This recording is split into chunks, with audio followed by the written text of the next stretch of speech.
Good morning all. You join me in England's 914th greatest city to let you know that about 18 months ago I appeared on the Twitch channel of Dr. Mr. Stewart the Ashens to show him the story of the One magazine primarily through the use of its first and last issues. Be warned, the audio is it's Dudley's first attempt at streaming, so please endeavour to enjoy. The time has come to start the stream proper. So, joining us this evening is the man from Yesterzine, like the man from Del Monte, except wears less annoying hats. Please welcome to the stage, Mr. Dudley of Yesterzine. I do wear fairly annoying hats. Nothing is as annoying as the man from Del Monte's hat. Nothing. It's like it was specially designed by God himself to irritate humans. Awesome. Hello, folks. I come with a Jaguar I bought from Game for 30 quid. Because that's pretty much a barrier for entry. That's what Game sold them all for.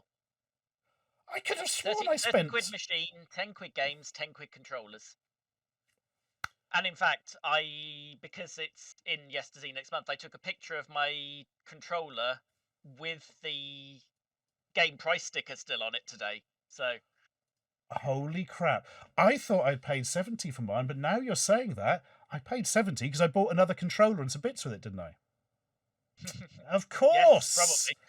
People are saying I'm quiet. I can have a go if you I don't. can do this, man. I'm about to fiddle with that. I've got you maximum on OBS, but I reckon it's going to be through. Yes, here we are. You should I dare say I can bump it myself, but... I think that should be considerably better. Am I now sufficiently loud? Loud enough for all ears. Superb. So yeah, I got like 8 Jaguar games. I bought an extra controller and I still have the box machine. And that was pretty much the last Jaguar stuff I ever bought in one transaction 25 years ago. Like, just about everyone. I've got a horrible confession, Dudley. Please don't hate me. I bought Club Drive. It was £15. I needed to physically own a Club Drive. I needed to prove to myself that they actually put it on a cartridge, put it in a box, and stuck it in the shop. There's definitely a couple of stinkers in my collection. I can't see them all because they're hiding behind N64 games to hide their shame at the moment. But Power Drive Rally is front and centre, you'll be glad to know. Oh, yeah. I have a suspicion. I don't have a copy of that. I reckon that's got to be one of the more expensive games now, surely. Purely because it's one of the good ones. Don't know, because in order for it to be valuable for being rare, people have to realise it's rare, because it actually is a sequel to Power Drive, not a conversion. Although it's, sequel in quotes, they didn't change a lot, but it is a different game. Do you know, I don't think I've only played it on the Jaguar, so I didn't even know that. Yeah, the Amiga one is just Power Drive, whereas the Jaguar one is Power Drive Rally, and they are technically predecessor and sequel. Interesting. Another one of the weird sort of pipeline from Amiga to Jaguar. Yeah. And, I mean, we all know 50 quid Amiga ports was part of the Jaguar's hideous downfall. But yeah. This one technically isn't. Yeah. But I love cannon fodder, but if only I could play it on a difficult controller and pay 3 times as much for it. Yeah. Atari have got the answer for me. Yay. Although, unlike the Mega Drive and the SNES one, you do get the lyrics in the theme tune. So there is a plus. That's interesting. Is it? Yeah. Is it CD the 3DO version, and the Jag have the lyrics in the theme tune, like the Amiga. And the SNES and Mega Drive, I assume the console manufacturers told them to take that out. Of course, because I was going to say, surely because of the way it's done as a module, it wouldn't take up that space. Of course, yeah, Nintendo don't want you singing "Go to your brother, kill him with your gun." Yeah. Yeah. That makes sense to me. My God. The joke I always make about Power Drive is it was so important to Commodore, they wrote its name on every Amiga. Seriously, if you've got an Amiga handy, look at it and it says Power Drive on the front. When those 2 lights turn on together, you get a free copy. Exactly. It just like pops out of the top of the machine like a toaster. I enjoy this. The Film Canary is right. I also have cannon fodder for the 3DO and music video. Yeah. Oh my god! I think I've looked Not that a up great on version YouTube. other than that, but yeah, it's got that. Timberwolf says the Jaguars library has strong PC shareware CD circa 1994 energy. Oh, that's absolutely brutal. I mean, yeah. And Trevor not wrong. McFur is in a PC shareware library. It's gotta be. Oh my god, Trevor McFur in the Crescent Galaxy? Did you not want to be reminded of that? Oh, and yes, it is. Oh my god, it's just a really bad shoot 'em up, if I remember, isn't it? It's not great. I can't remember why I didn't like it. Was it a bit jerky or something? I honestly can't remember now. I mean, you didn't like it because it was dreadful, but yes, it was all this. Do you know what? I think you're right. Oh, the Jaguar! My God, that's yeah. I've got to stream Club Drive one day just to say I've bloody done it. Then we'll have a bit of big rigs over the road racing as a palate cleanser. That's one of those games where I explain it to people and they genuinely don't believe me that got released. Oh, God. Hey, it got a patch which fixed 3 of the crippling game-breaking bugs, of which there were like 12. Yeah. Oh, Graham of the Norwich Amiga group says, wasn't the music video on the CD32 version of Cannon Fodder, but you needed the FMV module to run it, so only about 3 people saw it? 2 of them were in Commodore's office. So, yes, literally. Yeah. I would not disagree with Graham on anything Amiga, so yeah, probably. Bloody, I never knew that. Well, obviously, because I didn't have an FMV module, because nobody did. You are not the third person. Yeah. There's also I'm pretty sure there was a separate FMV module for the Sega Saturn. I'd love to know how many that sold. Oh my god, I've just had a horrible memory. For the Saturn as well, there's a photo CD operating system. So you can watch your photo CDs on it. Man, that must have sold like -3 copies or something. People preemptively returned it just to make sure they didn't have it. I actually made my own copy and took it back to the shop. I don't need a refund, just take it so I'm definite I haven't got one. I think I have one. Because I was collecting Saturn stuff, and I saw it in a shop with a lot of retro stuff. I thought, bloody hell, that's going to be expensive. Oh, it was not expensive. It was like £8 or something, you know. Oh, I have some stuff like that because I've been collecting this stuff since before everyone caught on. Like, I have 4 Saturn Action replays and at least 4 NES cleaning kits. And I know I got the NES cleaning kits from Beatties for 10p each. And they probably go for £1 on eBay these days. So 10 times your money. Yeah, just retire now. It's amazing. They were clearing them out at 10p, and I was like, at some point my NES is going to need cleaning, and they're not going to be selling these again. So let's just buy the lot of them. Smart investment decisions. Yes. I'm trying to think of my biggest. I imagine. Somebody said to me the other day, a better investment than almost anything now is just going all in on big name board games on Kickstarter. Because probably. They cost a fortune, but within 5 minutes of being released, you can't get them anymore, and everybody's spending a fortune over them on eBay. Yeah. However, from my understanding of how these work, because they're all sold on the huge amount of miniatures you get, you would probably need a small room to contain every single board game. On its own, because they're all absolutely freaking massive, you know. Oh dear. Right. Anyway, so we should get on with our bits and bobs. Yeah, we could do an hour on the Jaguar. Everyone loves that, right? Or we could look at a magazine. Well, we might see some Jaguar. We will not see any Jaguar in the magazine. I don't think. Think we're safe, at least for the ones we're planning. Oh, Network 17, giving out community subs there, thank you very much. And Crusade 86, I can't remember if I mentioned your 29 months, so I will do it now, or possibly do it now again. I don't know.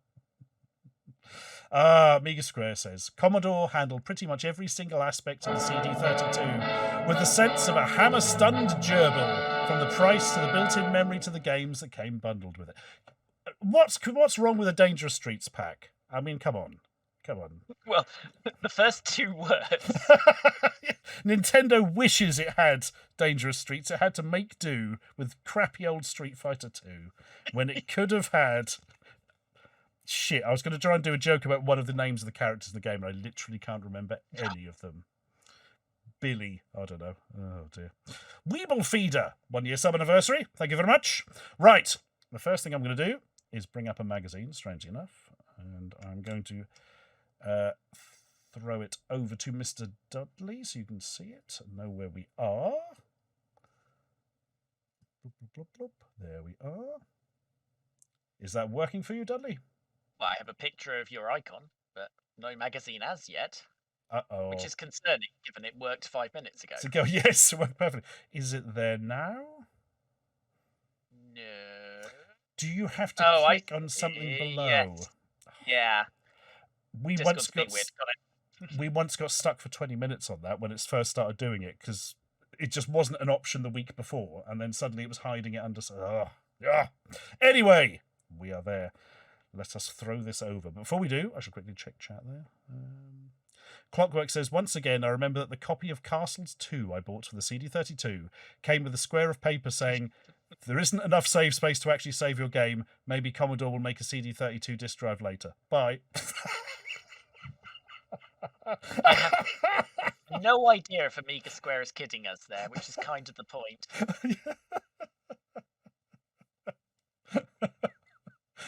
That's absolutely fantastic.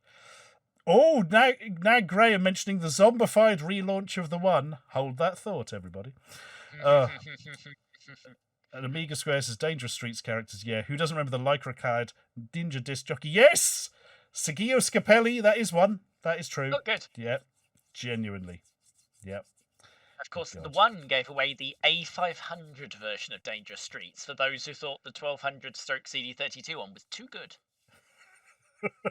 I mean, obviously, the ultimate one would be the PC version where they have objects in the foreground to obscure the characters. Just what the game needed for that improvement. You know. Oh, dear. CD32 versus CDTV. Which one was worst? Do you know? I know very little about the CDTV, DC Flake, so I cannot comment on that, I'm afraid. I'm going to say the 32 because the TV at the time was in some ways innovative. It didn't work, but it was, they tried. Whereas the 32 was literally just the computer they had with a disk drive that stored a bit more and games that you could buy cheaper somehow on floppies. So, yeah, the 32's worse to me. They tried with the TV. I've just got this image of a Commodore's tombstone and it says on it, it didn't work, but we tried. That's about it. Yep, sums up an awful lot of their stuff. Oh dear. Hello, Kane Sweet. How you doing? Right, and Evening Network 17. Right, okie doke. Let us throw people over as we look at issue 1. I'm just going to have to apologise up front. Sometimes I say issue and sometimes I say issue, and I've got no idea why. It seems to change at random, possibly the seasonal fluctuation. Anyway, this is issue 1 of The One. The One for 16-bit games on the Atari ST, Amiga, and PC from October 1988. I, until fairly recently, didn't even realise that this magazine went back that far. But obviously it does. Look, it's got Daley Thompson damaging his jaw with a black pudding. I mean, fantastic.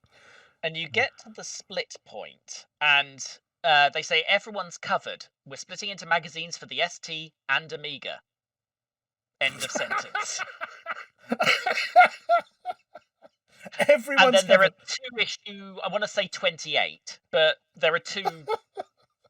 they just continued the numbering with both the one for ST games that lasts a year and the One Amiga, which I'm sure we'll hear a lot more about over the next several years. But, yeah. Damn straight. Oh, God. I love the fact that everyone's covered and they just dropped the PC. Yeah, That's they don't address absolutely the brilliant. PC is getting kicked to the curb at all in the one for 16-bit games. Oh, 10 points of Timberwolf, who says, that's just how bulky electric shavers were in 1988. Doing a good job. Oh, congratulations. Oh, God. So, yeah, Atari ST, Amiga, and PC, but the cover disc has Fusion Dream, a game I'm not actually aware of, for the Amiga, and a I presume these are demos. Yes, they are playable previews. And Nebulous for the ST. Nebulous I remember very well. It was in the Atari Power Pack, I think, that my friend had, which was basically a massive box of discs he got with his ST, mostly containing disappointing games, because that's pack-ins, isn't it? Oh dear. So yeah. ST one I don't know, but I actually accidentally covered the console one. The NES version is called Castellian for some reason. Same on Game Boy. And it's a perfectly reasonable C64 and ST game. In fact, it does a lot of very cool tricks on the C64. Like, it's going at 50 frames a second, it's doing some parallax and stuff. It's really clever. The NES has none of that, but costs 40 quid. And it was reviewed by Zap, and they kind of bent over to be kind of nice to it. They gave it the dreaded 73%. But you could tell it was because the guys on Zap, not Zap, the guys in CVG, I think it was at the time, were previously from Zap, had really good memories of the 64 version, and didn't want to say the NES version was a bit pup. Ah, interesting. I've learned something there. I knew it was called Castellian on the NES. I did not know there was a Game Boy version at all. It looks pretty good, and it's got a third name in Japan because it took up a license from some cartoon whose name currently escapes me. Oh, didn't know that either. Right, I'll make a note of this. I need to look at that on Game Boy later. And probably be quite disappointed. You're going to get a lot of references to that today. Yeah. 73% Mark of the Beast. We're going to see it again. Yep. As if you're not aware, folks, 73% was, as Enigma says, good enough for the publishers not to take away the ad money, but low enough to tell you it sucked. Yeah. And for the magazines... Once you know that, you see it everywhere and you get very suspicious. I did a little series of putting magazines on trial for it, but it's an Amiga Power thing that they said that was the I don't want to play this for more than 20 minutes. I don't want to be left off the free Creator beer list at Christmas, but you don't want to buy this. The thing about it is, I for years thought it was sort of a bit of a joke, as in, like, it was just around that level, but it does seem to be weirdly specifically 73, like it was the reviewer's own secret language or something. I think when I did 6 episodes on it, I was 3-3 on guilty and not guilty verdicts, and I did choose them at random. So, yeah, when I see them, I always read them a bit closely, and there's quite a lot of, if you like this sort of game, you'll like this. Yes, it was DC Flake. Oh, Amiga Square saying IK Plus and Pac-Mania on the Amiga. Good things. Yes, they were on the same very, very frequently copied pirate game disc for the Atari ST as well. I think I inexplicably had a copy of before I had an ST. That's how common it was in Norfolk, at least. Oh, dear. Right. Can before we begin, let's just take a moment to look at the title screen of the Federation of Free Traders and the built-in Atari font. System fonts. Lovely. So, which machine's that running? Couldn't tell you. Oh, yeah. We certainly didn't write it for the ST and port it cheaply to the Amiga. Definitely not. 16 colours were a design choice. Yeah.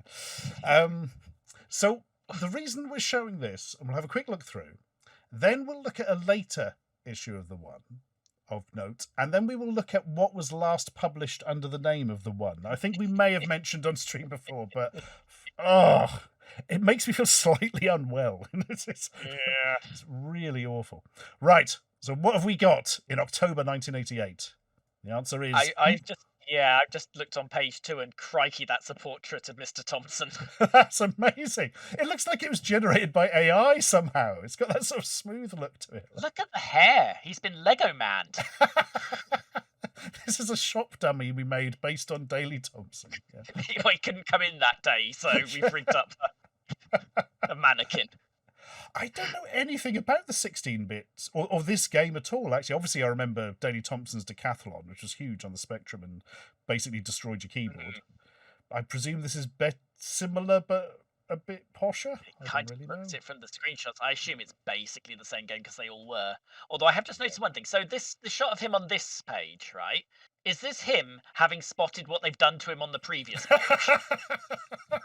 He's about to turn and call his agent. He's going to lamp someone, yeah. And we know he can throw a shot put, so yeah. Oh, Smarty Hall 1984, 49 months. Thank you very much. Daxtron says, just a good job it's not a great Yarmouth Waxworks model of Mr. Thompson. God, sure I wish it I'd... isn't? Oh no, because you can tell it's Danny Thompson. Oh, right. the Great Yarmouth House of Wax, real place, doesn't exist anymore, but run by Louis Two Swords, who was genuinely the nephew of Madame Two Swords, trying to cash in. To give you an example, when Kevin Keegan got older, they just took the same waxwork and put a flower on the hair. Benito Mussolini was cracked and melting, and there was one. And I think it was Michael Owen, the footballer, and it was clearly just a waxwork of a completely different person they were claiming was Michael Owen, because he looked nothing like him whatsoever. Great days. I mean, to be fair, can you picture Michael Owen right now? No, but I can picture that Sam Waxwork. Oh, okay, fair enough. I was hoping to get off on a technicality there. Okay, fair enough. When it closed down, they took a lot of the heads they sort of had in storage and stuff, and they used them on some TV game show. And literally it was, can you tell who this is supposed to be? And the answer was invariably no, because it was slightly ridiculous. However, we must give a point to the Great Yarmouth House of Wax, because in its basement it had Sega machines so old they were pre-electronic, and most of them still had service games on them as names. Probably worth a fortune. Probably binned. Almost certainly, yep. Also, they were literally the dank cellar, so they're probably ruined as well. None of them worked. There we go. They ended up in a skip, says DC Flat. Yeah, they probably literally did. Yeah. Oh, it was a Have I Got News for You segment, says Danker. I vaguely remember Danny Baker being involved. But who knows? Might have been on that. Anyway. Is it Waxwork or a contestant? But that's the thing with Danny Baker. You're never quite sure. Oh my God, Hostages! One of the first ST games I ever had. Oh. So, looking like Army Moves, Eliminator, Exxon, all your favourites. My God. I tell you... One of the first Amiga games I ever played is there, Star Goose. Oh, I was just looking at Star Goose and Star Ray, Pac-Man. I think a lot of these were on that ST Power Pack. Probably. Yeah. At the right time. I think an awful lot of these were, actually. Yeah. Good God. Just got this weird flashback to it. Anyway, Manum says Hostages were apparently the first game that had a dynamic soundtrack. Oh! I vaguely remember the soundtrack on it, sort of do-do-do-do-do. I hope you enjoyed that musical interlude, everybody. Right. Let's have a look. Amiga Square says the mag had a few names over the years. Started off as the one for 16-bit games, then it's the one for Amiga, Atari ST, and PC games. Catchy. Then the one for Amiga games. Then the one incorporating all the best of Ace. Yep, we'll get onto that one. And finally, the one. I feel like it took them a long time to find the simple name. Right. Oh, a bit of IK Plus. Bloody love IK Plus. Obviously, everyone does. And an advertiser's index. Something very useful, I thought, to the 13-year-olds who just bought a magazine to read about the games. Also, in the advertiser's index are their own house ads, because CVG's there. Seems a little bit unnecessary, but... Okay. Yeah, it's not really an advertiser, is it, chaps? Yeah, I don't think it counts if they don't pay. Yeah. Oh my God, Demos was written by Gary Whitta. That is the same Gary Whitta who went on to write Book of Eli and Rogue One. And indeed to edit the one. Yes. This makes he goes away, he comes back when it becomes the One Amiga. Is Deped, then Ed. Then buggers off to PC Gamer, then buggers off to Superstardom. Oh, that is a very good career path. You can't argue with that. My God. Play guide from Julian Rignall. Julian Rignall, a bit big name in the scene. And here we are. Look at that. Oh my. I mean, look how young Gary looks. That's astonishing. There's Julian Rignall, or Jazz, as he was sometimes known, I think. The impressive hair. He looks a bit Gary Rhodes in that. Yeah, that's... what do you even ask the barber for to get that? That is a good question. I think a pot plant. You just point to the pot plant on the windowsill and go, yep, give me one of those. Jaguars. Steve Jarrett, Gary Pengram. These are all names I recognise. With the exception of Graham Taylor, who I only recognise from the football sense, not from the actual ST synthesizer sense, apparently. Oh, hang on, everyone. Important updates. It came to our attention, just as this issue was going to print, that the price quoted for Gremlin's Federation of Free Traders, reviewed across 4 pages, blimey, is in fact incorrect. It should be £30, not $25. Well, I mean, we'll continue with the magazine, but obviously all our hopes in it are now shattered. Yeah, shattered. And actually, I could possibly shatter them further, because on the next page, they're doing the cover disc demos. And they mention that Nebulous is indeed by John Phillips, but they mention that he has one of his games reviewed in this issue. And I don't want to accuse the one of anything, which is why I'm saying it now, but give us a demo for the cover disc and we'll bump the score up by 5% is not an unheard of thing in magazine history. Oh, so we need to look out for his game and see if perhaps... Yeah, if Eliminator gets 73%, then I'm calling it, is what I'm saying. Yeah, and I don't think anybody in the world could argue with you there. My God. Nebulous. Bloody hell. Ocean Soul. You see what they've done there? Soul Man. I just want to turn the page now. I mean, stealing your headline from the screenshot on the page is... it's a great way to begin your magazine. Yeah, that's like the first actual proper editorial of issue 1, and that's what you go with. I didn't realise, but it looks like that game is sponsored by Lucozade.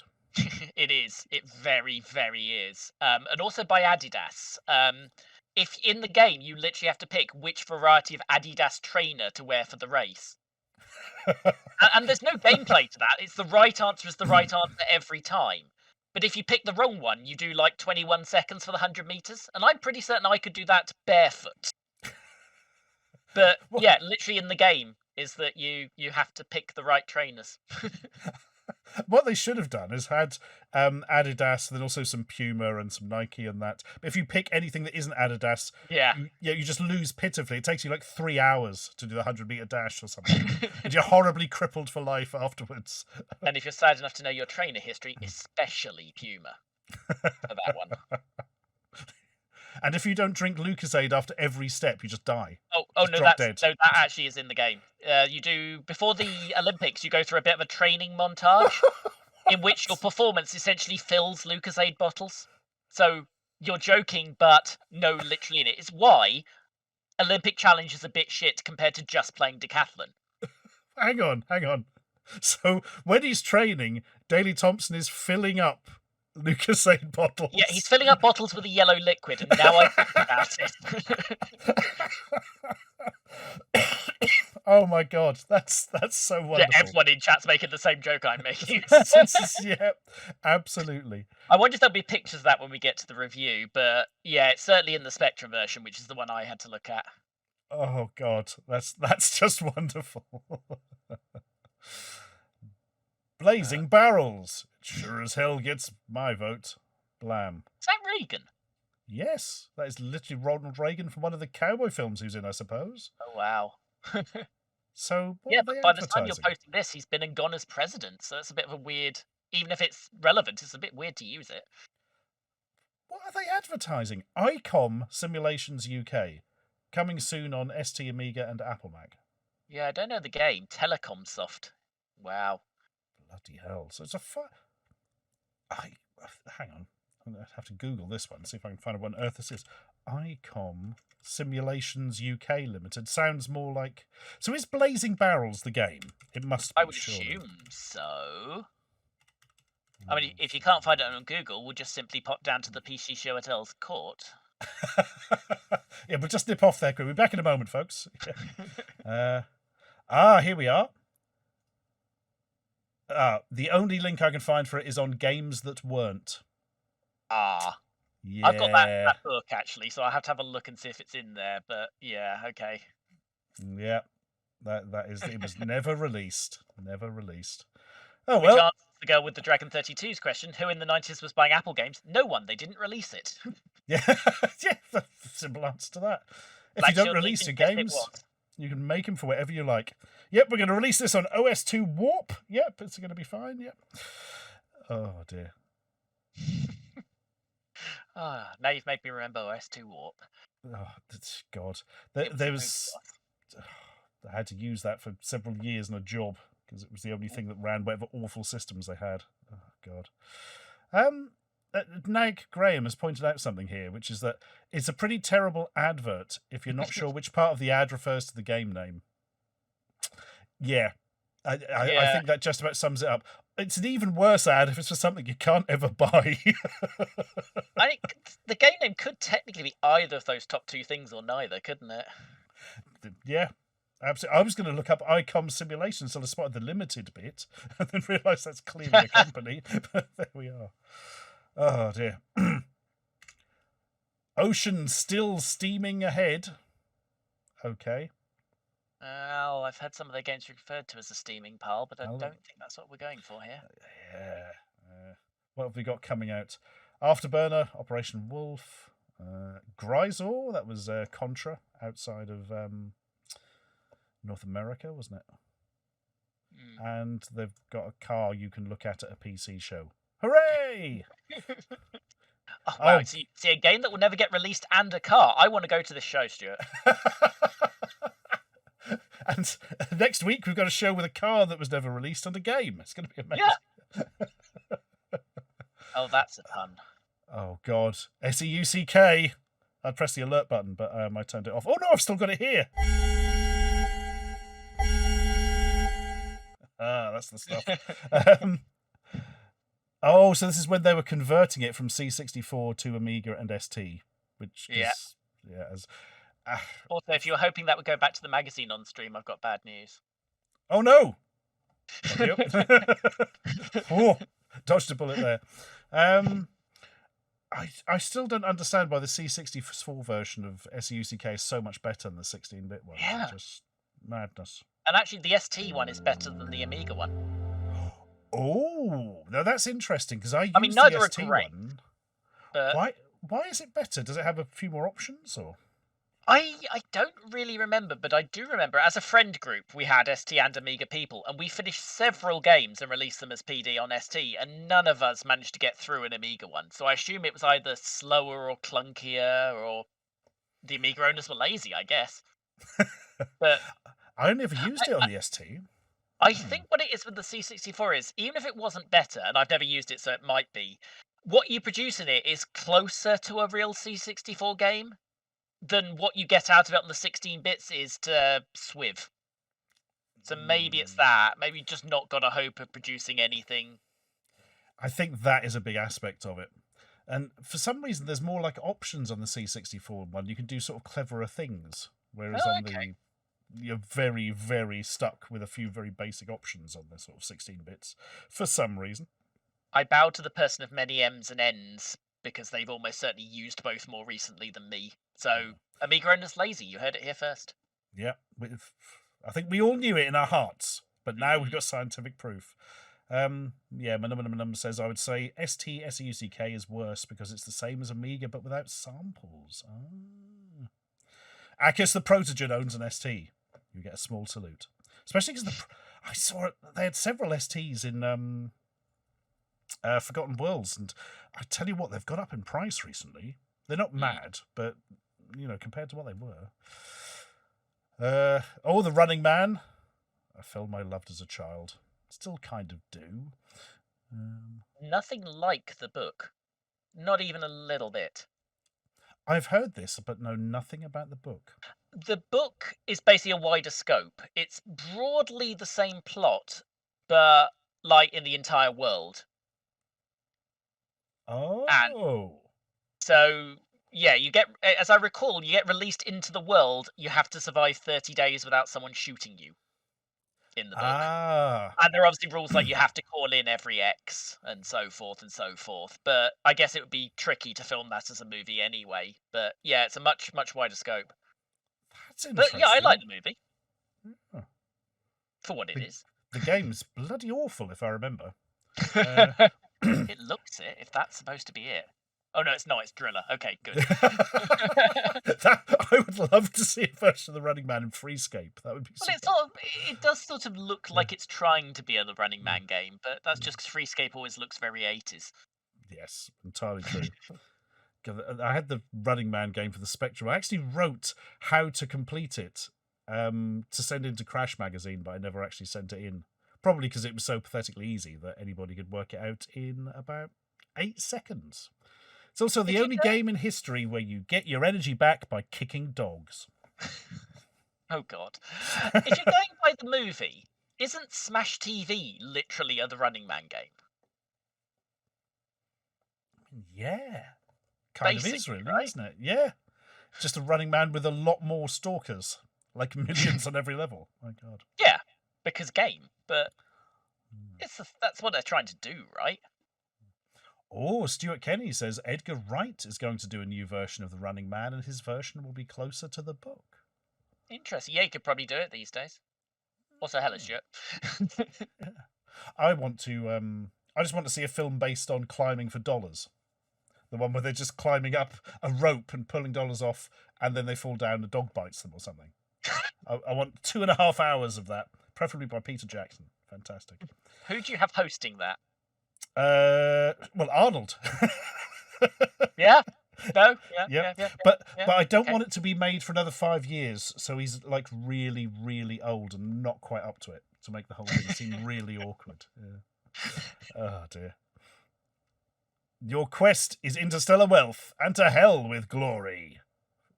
Maybe because glory requires 17 colours. Oh,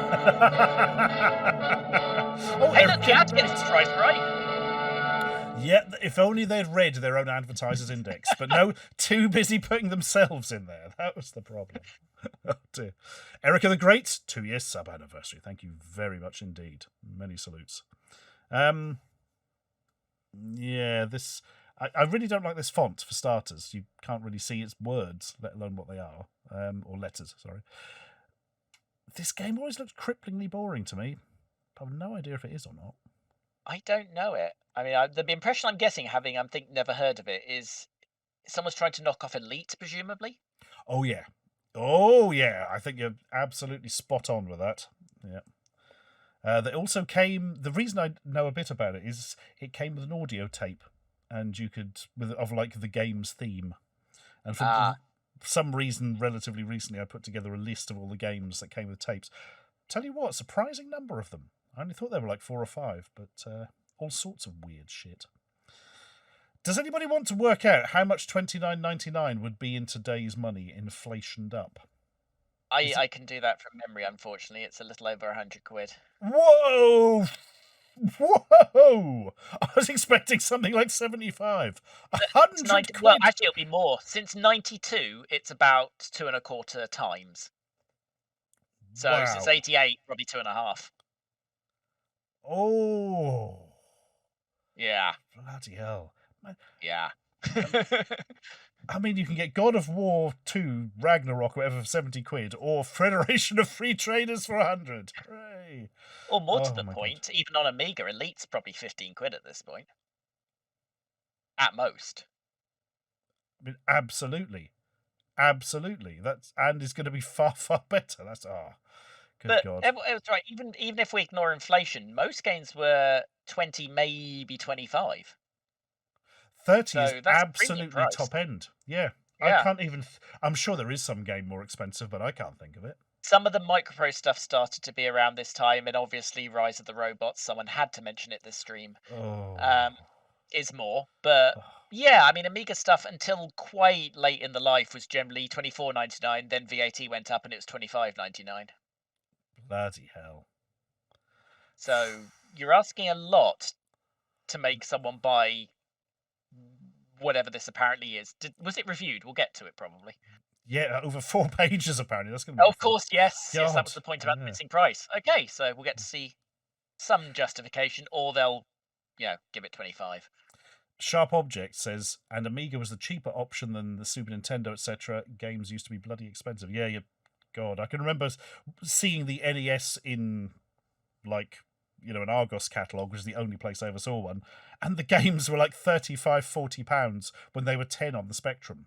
You're like, there's no way you can convince anyone's dad to buy that. Surely. Obviously, this is 88, so we're a little before the Super N Entertainment S, but the NES would have been around. The Master System stuff was about 35 generally, so yeah, point stands. Bloody hell. Girl the Dragon 32 says, like most people, all my Amiga games were £1 per disc from someone my dad worked with. NES SF2 launched at 60 quid in the UK, but you'd have paid more on import, and it was very difficult to get hold of. Super Street Fighter 2 on SNES was 70. Just to answer another question. Good God. I know all this from magazines I've happened to have looked at recently. Something I've mentioned this on stream frequently, so I apologise if everybody knows this, but I wish to God I'd kept this receipt that I found about 15 years ago now, and it was when I bought Mortal Kombat 3 on the day of release. Fuck knows why. And I bought a Super Nintendo with it, as I didn't have a Super Nintendo, and the Super Nintendo was £70 second hand from Virgin Megastore, and Mortal Kombat 3 was 80. Bloody hell. I mean, inflation that up, and it's probably like, no, I don't know. Yes, you just don't do it. Be like, I don't know, as big as Jacob Rees-Mogg's coin purse or something. It'd just be absolutely monstrous, Oh, God. Cinemaware gets honestly misread that as Spotty. Oh my God, it's Maywood! Late at night, early in the morning hell. Night. Well, it's after 8 PM, so it is late at night. It's nights, yeah. We can see them all. My God. Cinemaware, a company that the games often were a bit, but they were always interesting. They'd always do something different. Rocket Defender Ranger of the Crown, of course, was basically the first Amiga game. Yes, my God. And for years, people were talking about the graphics from that one. I think at the time, it was just astonishing, wasn't it? Rocket Ranger. That's literally 1985, so you're really comparing to early-ish Spectrum. So, yep. God, I mean, that blows everything out of the water, doesn't it? I've got no idea if it plays well. I've literally never played Defender of the Crown. Rocket Ranger's all right. Quite like Rocket Ranger in its way. Has a slight fiddliness to some of the levels, which spoils it. And Lords of the Rising Sun, another one I have never played. No idea. I'm going to assume it's the best game ever made. Yep. Yep. I have no evidence to the contrary. Me neither. Conversions galore from Mediagenic. Ooh. It's that was Beast. Activision's rebrand, wasn't it? Briefly, anyway. I genuinely don't remember Mediagenic. No one does. Nope. I've only been reminded of it by, the article. But I know the Amstrad version of SDI is shite, because somebody wrote a bit for one of my books about it. Altered Beast we played all the time on the Mega Drive because it was the only game my friend had. It's all right. I have previously described liking Altered Beast marginally less than Invasive Bowel Surgery, so I may not be the man for this one. But it's a great game. You press you're right. And the computer conversions were much, much worse, despite being done by an otherwise fairly accomplished software house. Most of the computer conversions of Altered Beast and a lot of the Sega stuff, US Gold, was done by a company called DSI, who were responsible for inventing Test Drive, Need for Speed, and FIFA. Holy shit. So they're actually very storied devs, but their conversions to PC of those Sierra games were universally a bit shit. Yeah. I remember playing the demo of Altered Beast for the Spectrum, level 2, I think it was, and it was like, yeah. I mean, my immediate thought here is, so on Mega Drive, it trades on being a graphical powerhouse for the time. Let's have a look at the Spectrum version. Yeah. The Master System version is horrific, and this is me saying this, so it's bad. But bloody hell, we played that. But it's literally the only game. Then after a while, I think he got 2 games. I think he got King's Bounty in one of the Mickey Mouse games, and holy shit, that was an upgrade. Yeah. To say the least. I didn't care which Mickey Mouse game. That's an upgrade. It was probably Castle given the time period, but any of them. It was Castle. You're absolutely right. Yep. Oh God, The Incredible Shrinking Sphere. That's a game I know the name of and nothing about. I have never seen that cabinet for Galaxy Force. That feels like it's going to crawl out of the arcade and attack me. That's like a... Is that a model of an actual lunar lander? It looks like it's crushed a lunar lander. They just walked into the Science Museum and gone, don't need this anymore, Chuck. Crunch. Oh no. And a foil chair.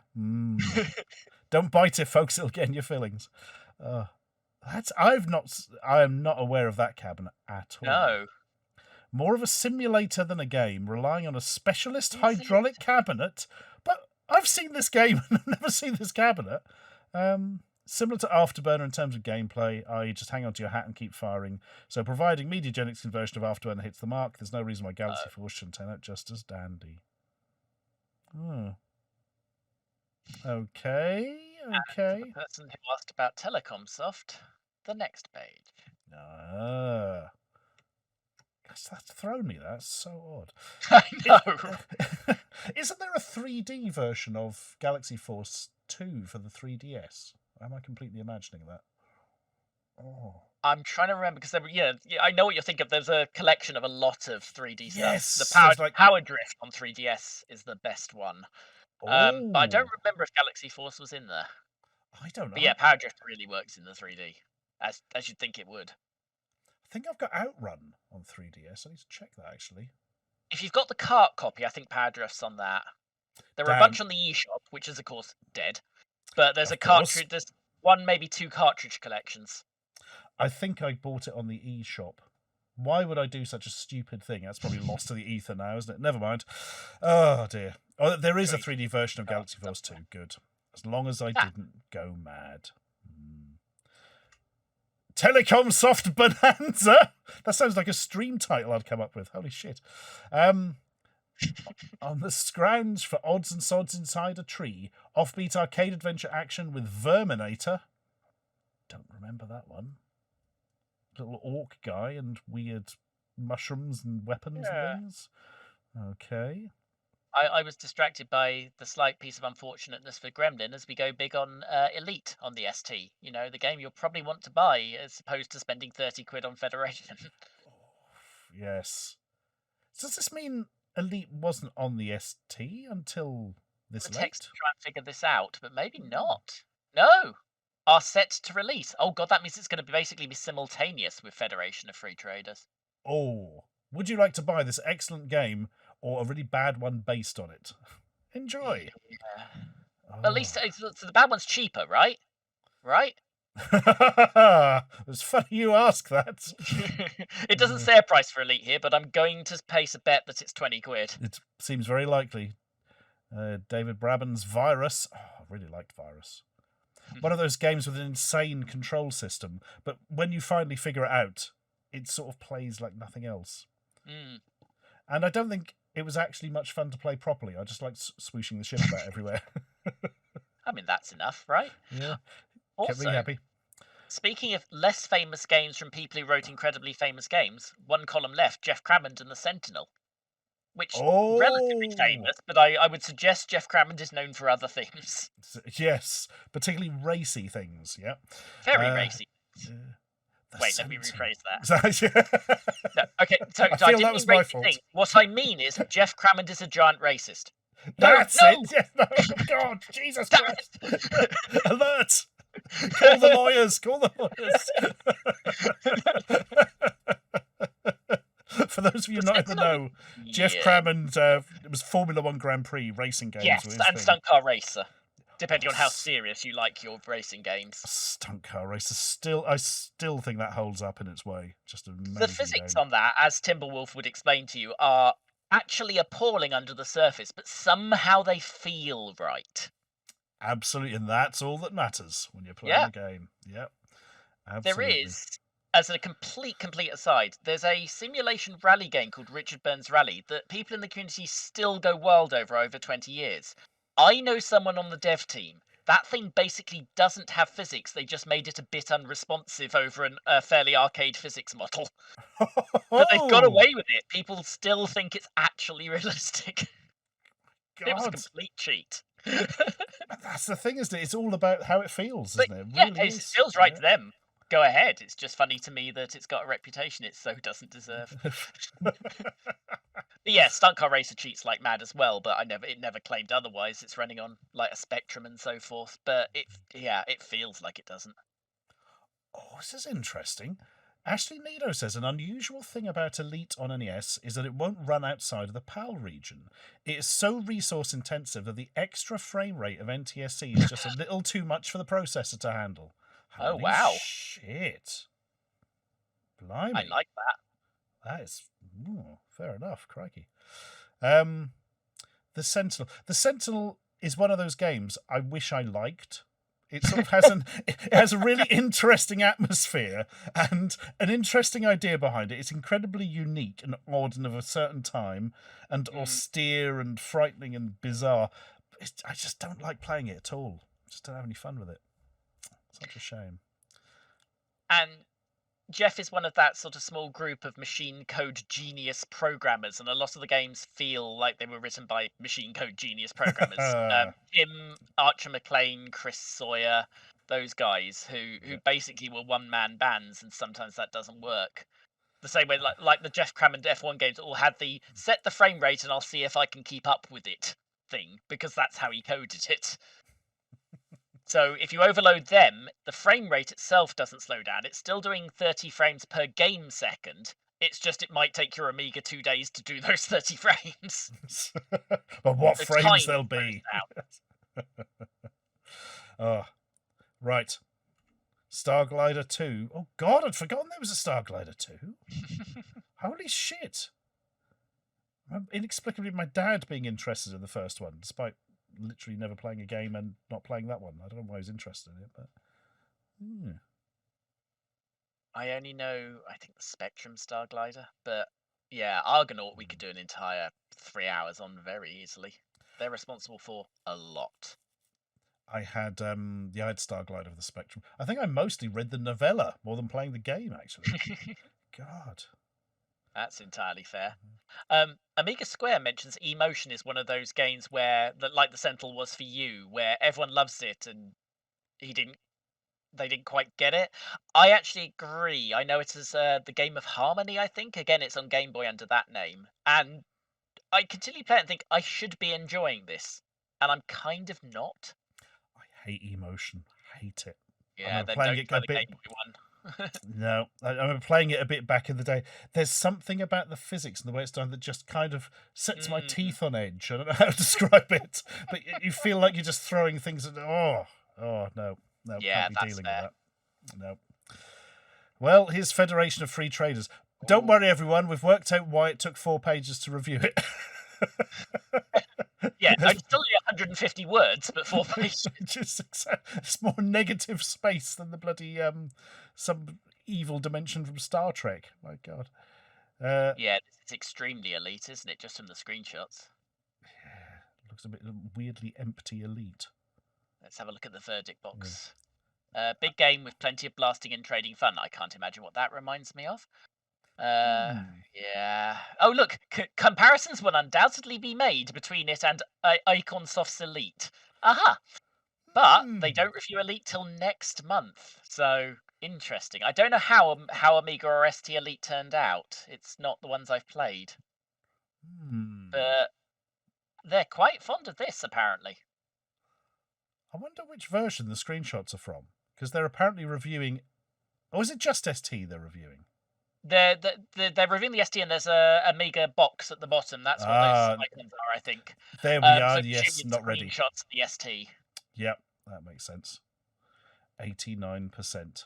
We're still in the period where the Amiga was getting the conversions because the ST was out a bit earlier and had more machines at this point. So sometimes you'd only get an ST one of these mid to late 80s things. I guess the Amiga version could be lagging a bit. Yep. Absolutely, just literally converting it. It runs slightly slower and doesn't use all the colours. Yep.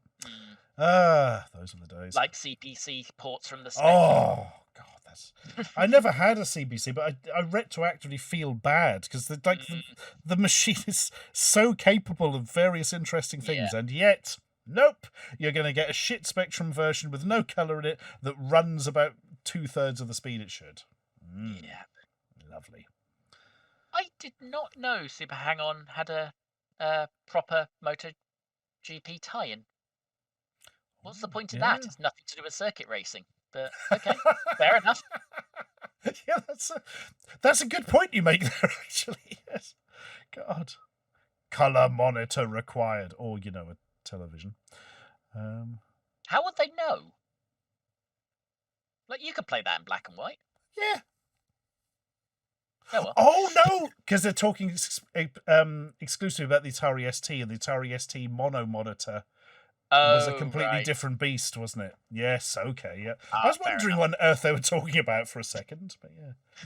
I have one of those Atari ST mono monitors because nobody wants them, and they just come up for like threepence every so often. And they're frightening to look at because the blacks and whites of them are so black and white for a CRT, it looks kind of wrong. I can't describe it. They're very odd monitors. So a bit like a OLED display, I guess, but not kind of thing. Kind of, it's really hard to describe. It's just like it's a CRT and you can see it's a CRT, and it's not that defined still because it's still relatively low res, even though it's the high res. But it just doesn't look right. Very, very hard to describe. But I got it to give to somebody else, and they still haven't picked it up 5 years later. You said no one wants them. Yeah, I was right. Yeah. But this is why it was a good well, not why it was a good music machine. It was a good music machine because it was good at music. But part of the reason is people use these the mono monitors in high res, and the Amiga could not do that, and neither could the PC at the time, right? I assume anyway. Yeah. Or am I wrong? I think you're about right. The problem was when you were getting towards high res modes for the Amiga, you had to have very specific monitors, or they flickered like a bastard, didn't they? So you're probably talking the more expensive. The big thing for the ST, though, for the music, was it had MIDI ports built in. Yeah. I think it's as simple as that a lot of the time. Fair enough. Super Hang-On. There's oh, no, I think you will know the answer, of course. Isn't there a version of the Master System that has Hang-On as a built-in game? Yes. In fact, a lot of them. Probably the single most popular model of Master System 1 has Hang-On and Safari Hunt. Oh, I didn't know about Safari Hunt. That's interesting. And these are mostly the machines that came with a light gun. You can tell by the model number. The early ones had some weird snail-based maze game or something, didn't they? Yeah. Any Master System that claims not to have a built-in game, press up 1 and 2 together and you get Snail Maze. And actually some of the early Hang-On Safari Hunt machines also have it, so it's worth trying. But then they ran out of space on the BIOS as they had to add things, so it got chopped. But very early ones, the built-in game ones, still have Snail Maze. And someone actually ripped it and released it on a cartridge relatively recently because, some people can't play it any other way. Yeah, because if you haven't got it built in, you're out of luck, aren't you? Yeah. And as Enigma points out, the SMS2 either had Alex Kidd or Sonic. To complete the story, there's some late SMS1s that have Alex Kidd, and a rare model of Master System, in fact the only one I don't own, that has Missile Defense 3D built in. What? Which you need both the 3D glasses and the gun and a CRT to play, so about 3 people have the kit to do it. I'm one of them, I do have it on cart, but I'd like one of the machines just to complete the set. Bloody hell. So basically, if you want to play that, you've either got to go around to Dudley or Nostalgia Nerd's house. Pretty much, yeah. Yep. Not that many people have the kit for this these days, but yeah, I do. If you want to recreate the effect, there is a Master System emulator called Dagger that can do Master System 3D games rendered in, red and green, so you can use those really cheap 3D glasses. Obviously, they look a bit weird because you've just taken away half the colour, but you can at least play them and see what it was like without having what is now 300 quid of hardware. Bloody hell. Nostalgia Nerd says, keep out of my house. It's too late, I'm afraid. We've put directions in the Discord. It's yours or mine, Peter, and I'd rather it was yours. Right. What's next? Starglider. This is Starglider 2. Oh, yeah, look at this. Filled polygons. Yeah. What is this madness? My God. I don't remember anyone ever talking about this. Do we think that runs especially well in 88? I mean, I know it's Argonaut, so chances are yes, but that's impressive. Reminds me a bit of Stun Runner, that one, just because of the fact it's a tube made of polygons, but 85 and 89. Interestingly, 4% extra for the Amiga. You would expect. It appears, reading the verdict, they chopped a bunch of sound to get it to run. Yeah. Basically. Yeah, interesting. Fair enough. You would think the ST version would run slightly faster without the sounds. It's clocked slightly higher, the 68,000, isn't it? But obviously not enough to make up for the sound, according to these guys at least, which makes sense. Yeah. And the PC version is all set for a January release. Hooray! I assume that exists, because that actually could be pretty good. Yeah. They hope to support Tandy, EGA, CGA, and VGA graphics cards. VGA versions could also support the powerful MVGA, which would prove better than the Amiga and ST versions. Wow. Oh, apparently Retarenig of this very parish has done a long play video on Starlight too. Yeah, that'll save me actually playing it until I've seen it to see if it's any good. I mean, I wasn't thinking the same thing at all. Yes, it was. Ultimate Golf. Well, that's okay. What's going on here, guys? That's a lot to take in. I know you're not Captain Sports, but I kind of am, and I've never heard of this. So that worries me instantly. But it's the definitive golf game. I'm not sure it is. Whereas this guy has obviously gone to one of those places where you can do a virtual driving range, and he's gone home and thought, well, I think I'll have a try of that, and just stuck a ball through his TV. Immediately. Also, he's using 4 clubs at once. That's cheating. Come on. As a golf expert, I can confirm that is cheating. Yeah. Damn, I just did that joke, and 4 people in chat have done it first. Of course they did. Curses. Oh, dear. Beware my mighty quad club. You pick up a little icon for that, and it goes quad club. But it's marked as club +3 in the thing. +1 to AC may affect spellcasting. May affect TV. Yeah, it certainly has. Why is he taking his TV out onto the golf course anyway? Why isn't he real and the background is? What's going on? It's like, who framed Roger Rabbit's television? And it doesn't get better on the box image, which they've chosen to put in here, even though it's the same. Because in there, he's standing and shooting the ball through a window. While he stands outside of reality. Is this God? Either he's inside reality and that isn't, or he's outside reality and that is. But yeah. Is that, and actually on the box, zoom in, how many clubs is that on the box art? Oh my That's God. more than 4. Oh, no, it's just the hint of clubs. Oh, the ghost clubs. Yeah, okay. Loophole in the rules. You're allowed non-corporeal clubs. It's his lightsaber club. Yeah. just likes the sound effect. Bloody hell. This is odd how neither of us have heard of this, and yet apparently it was released on everything. Yeah. Commodore 64. I may have to look it up. At this time, I would have been playing Mean 18 and Jack Nicklaus' Greatest 18 Holes and a bit of Leaderboard, but surely I should have run into this. I guess because we hadn't quite got a PC at this point, and this hasn't come out on Spectrum. So it maybe have just dodged me there. I think I'm in exactly the same setup, actually, because this is, before I had a 16-bit. I still had a Spectrum, and as you say, it's Commodore only. So, yeah, that's the answer to that. Everyone's doing D&D Golf Club jokes, and I'm here for it.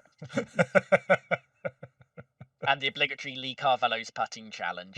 Of course. Yes. His ball is in car park. The mighty hostages. The one thing I never understood. This one to me. So it's basically a slightly odd game where you're rescuing some hostages from like an embassy or something, and you are the intervention team. The game is in 3 parts, where part number 1, you abseil down. Hang on, no, I've got to get this the right way round. Part number 1, you walk along the streets, avoiding spotlights that are being shone from the terrorists in the building, because if they shine a spotlight on you, they attempt to shoot you, which they will eventually do. that then the people, you're trying to get 3 people through the streets, and it's all sort of hiding behind cover and stuff and ducking and things like this. And they've got to get into sniper positions, basically. Once they're in position, or they're all dead and you don't have any snipers, you then call down the second team who have landed on the roof of the embassy, and they abseil down and break into the windows and go in directly. And you can swap between the team inside the building, where it's like a sort of semi over-the-shoulder first-person thing, and swap between them and the snipers on the outside to try and eliminate the terrorist threat and get the hostages out. That actually sounds pretty good, and Enigma reminds me that, yes, I have seen a NES cart of this and decided not to buy it, which is why I've never played it. But yeah. I did not know it was out on Nintendo, bloody hell. Pretty good. I like one of the notes, and I know it's a function of the time, but obviously the PC version won't be as graphically accomplished as the ST one. I'll take badly aged statements for... Yes, bloody hell. Oh, there we are, yes, going in and shooting. Oh. And again, the lead platform's the ST. It's been every time, I think. Interesting.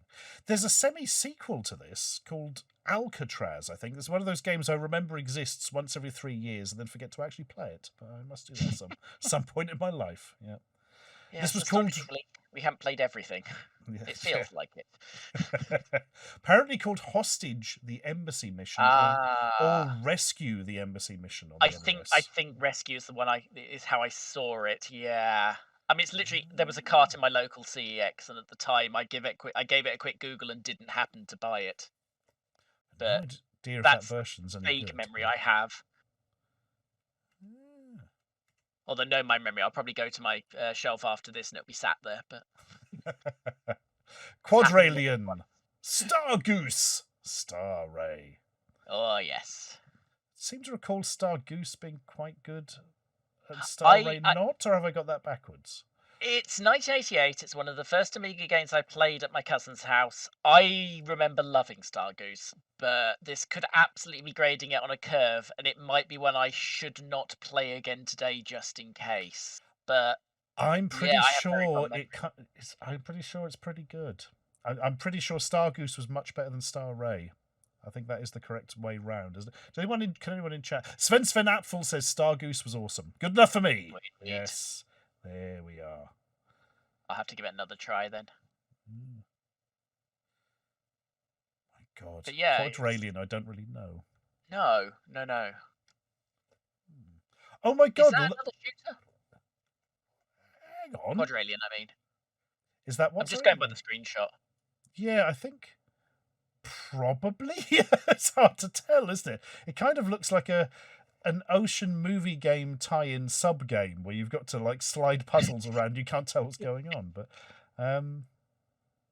action, strategy, chinch and jest. That's a genre. That makes sense. Perfect. Now we know exactly. Yep. It's from the Logotron recreation. What, the guys with the turtle drawing machine thing? What? Huh. That was Logotron, wasn't it? Surely. Yeah, well, it was Logo, but the logo is purple. So you could be right. Maybe that wasn't. Oh yes, because the company had a name like Valiant or something. Now I'm thinking that. Yes, I'm just could be related. They've certainly not. It's a coincidence if not, right? With the turtle as a logo. Yes, true enough. Probably just me getting confused with words, but I'll never be confused with a copy of Road Blasters where the cover is in a different aspect and angle to the case.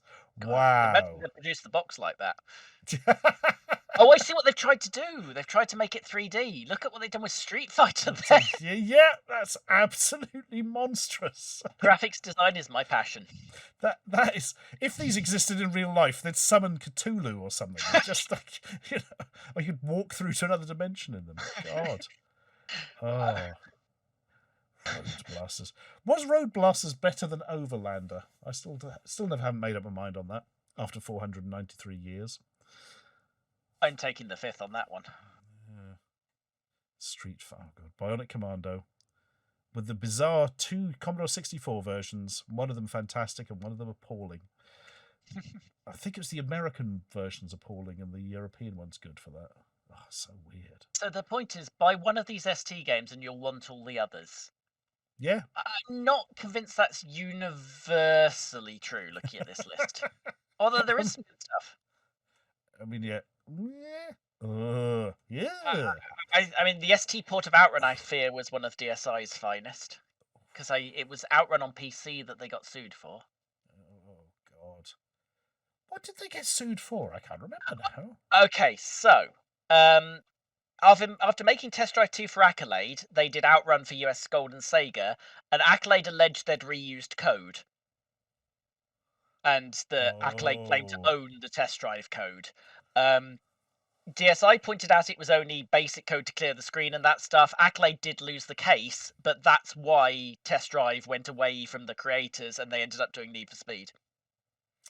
Okay. Interesting. I never knew that. Well, I knew there was some legal shenanigans, but I never knew the details. Yeah. It was pointless, really. Desolator is a game that I literally only remember that advertising image of the fist punching through the door. That's the only one here I don't know at all. I couldn't even tell you what genre it is. Possibly like a Gauntlet clone?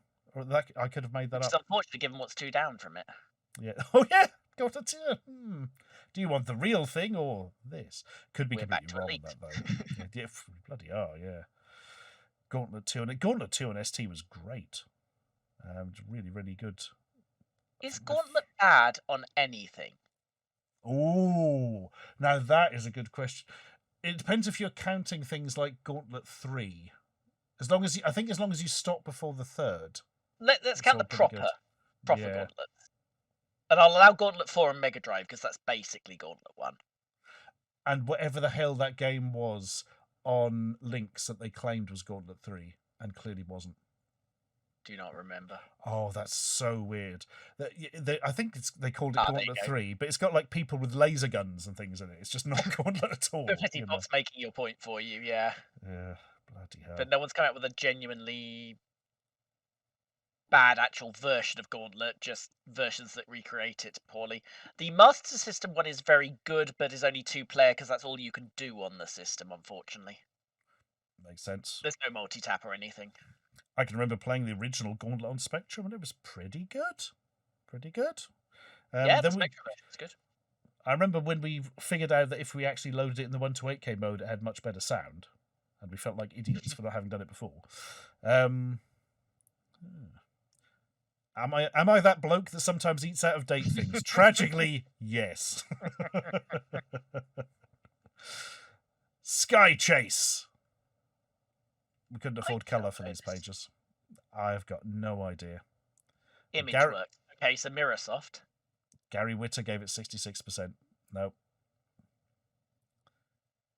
It's interesting how nearly all these games are like out now on ST, a few months down the line for Amiga. We're at that changeover point. I guess because the 500, which is the Amiga anyone actually could afford, was 1987, so it's just starting to build itself up to a ST rivaling user base. Bloody hell. This just looks so... It reminds me of that Top Gun game I had for Spectrum that I never got my head around. Because it came in a compilation once. And they make a Top Gun reference in the first paragraph of the review, because of course they do. Ah, yes. Mighty Wings. Yeah, it's supposed to be a flight sim. Black and white isn't helping here. I wish there was a game just called Whir. You have to fix a fan. It's immense fun. Oh, you're saying like that rather than just like you're impressed. Whoa. Yeah. Whoa. Oh, Mr. Witter did not like Whirligig. 51%. On either format. Whirligig's not a game I know at all. This is a real sort of blind spot for me because it's where I still had the 8-bit machine. And so this early 16-bit stuff just kind of passed me by, you know. Yeah, I know things because when I got my Amiga in 92, I got a box of mostly legal discs, and a lot of it is going to be from this period, which is, yeah. But that was, Stargoose was one of them, for instance, but although I played it before. I have no idea for this one. Oh, well. I just turned the page. Firebird's ads continue if you thought the Reagan one was bad. Oh, right. Let's get on. Ha! I've seen this one before and it gets worse. Get Savage. It's amazing what a real computer game can do. Hurl a volley of axes. Fire bolts of lightning. Wrestle ferocious beasts. Sleep over blazing chasms. Okay. So to repeat the question from earlier, are we sure that the name of the game is Savage, or is the name of the game Get Savage, or is the name of the game Hurl a Volley of Axes? The name of the game is, of course, Telecom Soft First Floor. I mean, come on, I'm sure you know. Now, this is Savage, isn't it? I do vaguely remember this game existing. This one got released. Oh, look at that. Did it have to? I don't remember it being any good at all. So, yeah. That face is reminding me of somebody, and I can't put my finger on it. It's really bugging me. Josh Widdicombe. Josh Widdicombe, the early years. That's all I can see now, so I'm not going to be able to help you with the real answer. So, yeah, I'm kind of similar. Oh, my God. No, I've got it. The character from The Kids in the Hall who would say, "I'm crashing your head," and pretend to squash people's head with perspective. Yes. Doesn't even look that much like him, but no, but I'm seeing where you're getting there. Yeah. Exelon. Oh, that was a game we had on a pirate disc for the ST. It was not excellent. It was this. It's one of those games where you weirdly feel like you don't have much say over what happens. There's like only one very linear thing to do all the time. Although that's kind of fine if it's a good shooty jumpy, but yeah. Yeah, this one you just felt like you weren't even reacting to things. It was just, oh, I've got to stand here and press the button now. I'm like, oh, you know. It was very pretty and the very nicely animated main character. And the explosions were cool. Used to use one of their black and white pages for it. Yes. Something that used to annoy me was I thought the unarmored, unpowered version of the character looked better than the powered up one. But I think it had more detail to it or something. God. I've never played the Spectrum version of this. I remember that being quite well thought of at the time. I don't know if it plays better or something. I don't know the Spectrum one. No, 66%. Whoever reviewed this, Steve Jarrett, was not impressed. Oh, here we are. The world's leading brand for the real games competitor. Our shit sticks. Have you got your hands on one yet from Euromax? We've got the knockoff Ram Delta, which breaks if you think about it. The Elite, which has been moulded from an ashtray found in your grandma's house. The Professional, which is not a competition pro, no matter how much it wants to be. The IBM joystick, because apparently in earlier PC days you weren't allowed to have joysticks that worked properly. And this, which looks like it might be all right, but almost certainly isn't. That looks like someone saw the Master System arcade stick and thought, you know what, that probably works too well. Oh, God. And the Joystars come out of someone's Volvo. Dad can't change gear anymore. Oh my God, it really is the most Volvo-looking joystick ever made. Oh, tremendous. Have you got your hands on one yet? No, thank God, is my answer to that. Oh, dear. Nostalgia Nerd says, "Our shit sticks" is the incredible tagline. We just need to come up with a product that it works for. And we're absolutely quids in. Oh, dear. Taizu had one. Taizu has reviewed it. Taizu has given it the review you think they would give it. Yeah. Final Assault. I've played this. It was Gary Rich isn't having a good month. He's really not. If he's playing this, I've streamed this at some point, and it was kind of shit. You need a second joystick roundup video. If I sold everything I owned, I don't think I could afford to do a second one of those these days. That was very much of its time, that one. Even the most knackered old joystick now costs about £40, you know. Oh, dear. This game was just a mess and brutally difficult. You didn't really know what you were supposed to be doing. All your favourite things, you know. What do you think of The One? Do you like me? Yes. Yay! We can go for a date round the back of the woods or whatever. My God, with a bloke called Clive, apparently. Yes. Oh yeah, Clive Bembridge. Yeah. Please return completed forms to Clive Pembridge, who will throw them in the bin. Oh, dear. Synapse! Before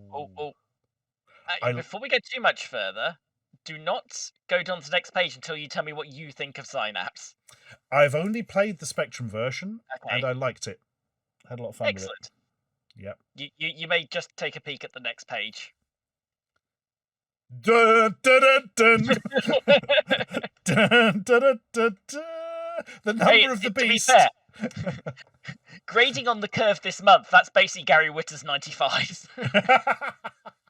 Yeah, absolutely. Oh my God, Synapse. I've never played the ST version, but it looks weirdly not as pretty. Well, it's probably the colour or lack thereof is not helping, but it doesn't look as nice as the Spectrum version, does it? Really the problem doesn't. I've got is I have played the Amiga, and my review basically would be, it's alright. So I'm kind of in the boat of the mark. I genuinely like the Spectrum one, but that's going back a few years now. My God. Sky Chase. Reviewed in this very magazine. They said it wasn't very good. Yeah, normally actually the giveaway for a 73% being a bit dodgy is an advert within 3 pages, but we've got an ad for Sky Chase and that got a lot less, so awkward. They probably didn't get another ad from Imagesoft for a while. What a shame. I've always hated that ImageWorks logo, just to point that out. Yeah. The way it's a sort of weird, unfinished... It's just such a mess. I don't know. I think it took years for me to realise what it was even supposed to be. There we are. There is the answer then, yep. It is supposed to be like a weird robot head with a cap or something, isn't it? Maybe? I'm still not sure. It's been 40 years. I think you're right, but I wouldn't place bets. Hey, look, as the Advertisers Index promised, an advert for CVG. Hey, with some absolutely amazing artwork. My God. When the magazines had that kind of budget. Look at it. Oh. I guess this is not when we certainly don't have the time to look. This is going to be the transition time of CVG because it started as one of the, in 81, as like a type-ins magazine because it kind of had to be. And then by like 1991, it's a cheap kiddie console mag. So presumably it gets from there to there somehow. And this kind of looks like it's getting there. Britain's best-selling computer magazine, so no consoles yet, but it's looking a bit gamey. Yeah, it's going that way, isn't it? You've just reminded me that Games Master magazine was incredibly long-lived, wasn't it? 93 to 2008. 18. Sorry. Full 25. 18. And it died the same month as Games TM. That's astonishing, because it's based on a television programme which was off the air God knows how many years before. Yeah. I always remember, for some reason, amongst sort of people I knew, Games Master, the mag, was always kind of looked down on a bit as being sort of not very well written and this, that and the other. But having never read the magazine, I have no idea if that was fair or not. It could have been perfectly decent. I honestly don't know. For most of its life, it was reliably pretty good. It's one of those that went through a lot of stages, just like CVG did. So it's probably one specific stage. Yeah. CVG was basically a magazine for 8-year-olds at times. It was obviously the two types we've just talked about. The Paul Davies era and the sort of beginning of the PlayStation time is genuinely one of the best magazines that ever existed. So, yeah, depends when you catch it. Bloody hell. Yeah, I mean, running for... As Amiga Square says, the mag outlived the telly show by 20 years. I mean, that's mad, and then the TV show came back and we didn't get a magazine. Yeah. Yet. All right, I'm going to murder that, Rignall. This insult will not stand. I've seen the score. Oh, fuck off! No, I'm not having that. Yeah. Nothing wrong with... Stargate is like one of the best games my mate... How did his massive box that came with his ST... Oh, no. DC Flake, it's Jazz Rignall. Cool, and he's on the list. Bless her, for whatever reason, this did not work for Julian. My God, yeah. Earlier, I might have agreed with this when I couldn't remember if it was which one I didn't like, but it was definitely Star Goose I did and Star Ray I didn't. So, no. Now that I've got them set in my head, I'll sing the screenshots. Yep. Oh dear. He's generally just saying it's dull, and I mean, yes, after a certain period of time, it's a shoot 'em up. There's only so long it goes, but yeah, I mean, no more than any other. Better than Xenon freaking 2. Oh, God, don't get me started on Xenon 2. I always feel bad, sort of, going into. I have a friend who absolutely loves it. And I always feel bad. I always think of him enjoying himself, and I'm somehow belittling his experience by saying it's just an annoying memory test with some pretty graphics in it. Oh, dearie me. It's another game in which the Master System outperforms technically, but unfortunately, even outperforming technically, you've pretty much lost those graphics, and then you've got the game, and that's a problem.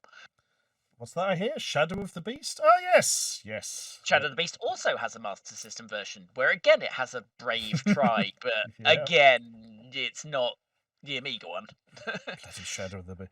Shadow of the Beast is such an odd game. And Shadow of the Beast 2, so much better, yet brutally, farcically difficult. And the third one, I don't think I've ever played.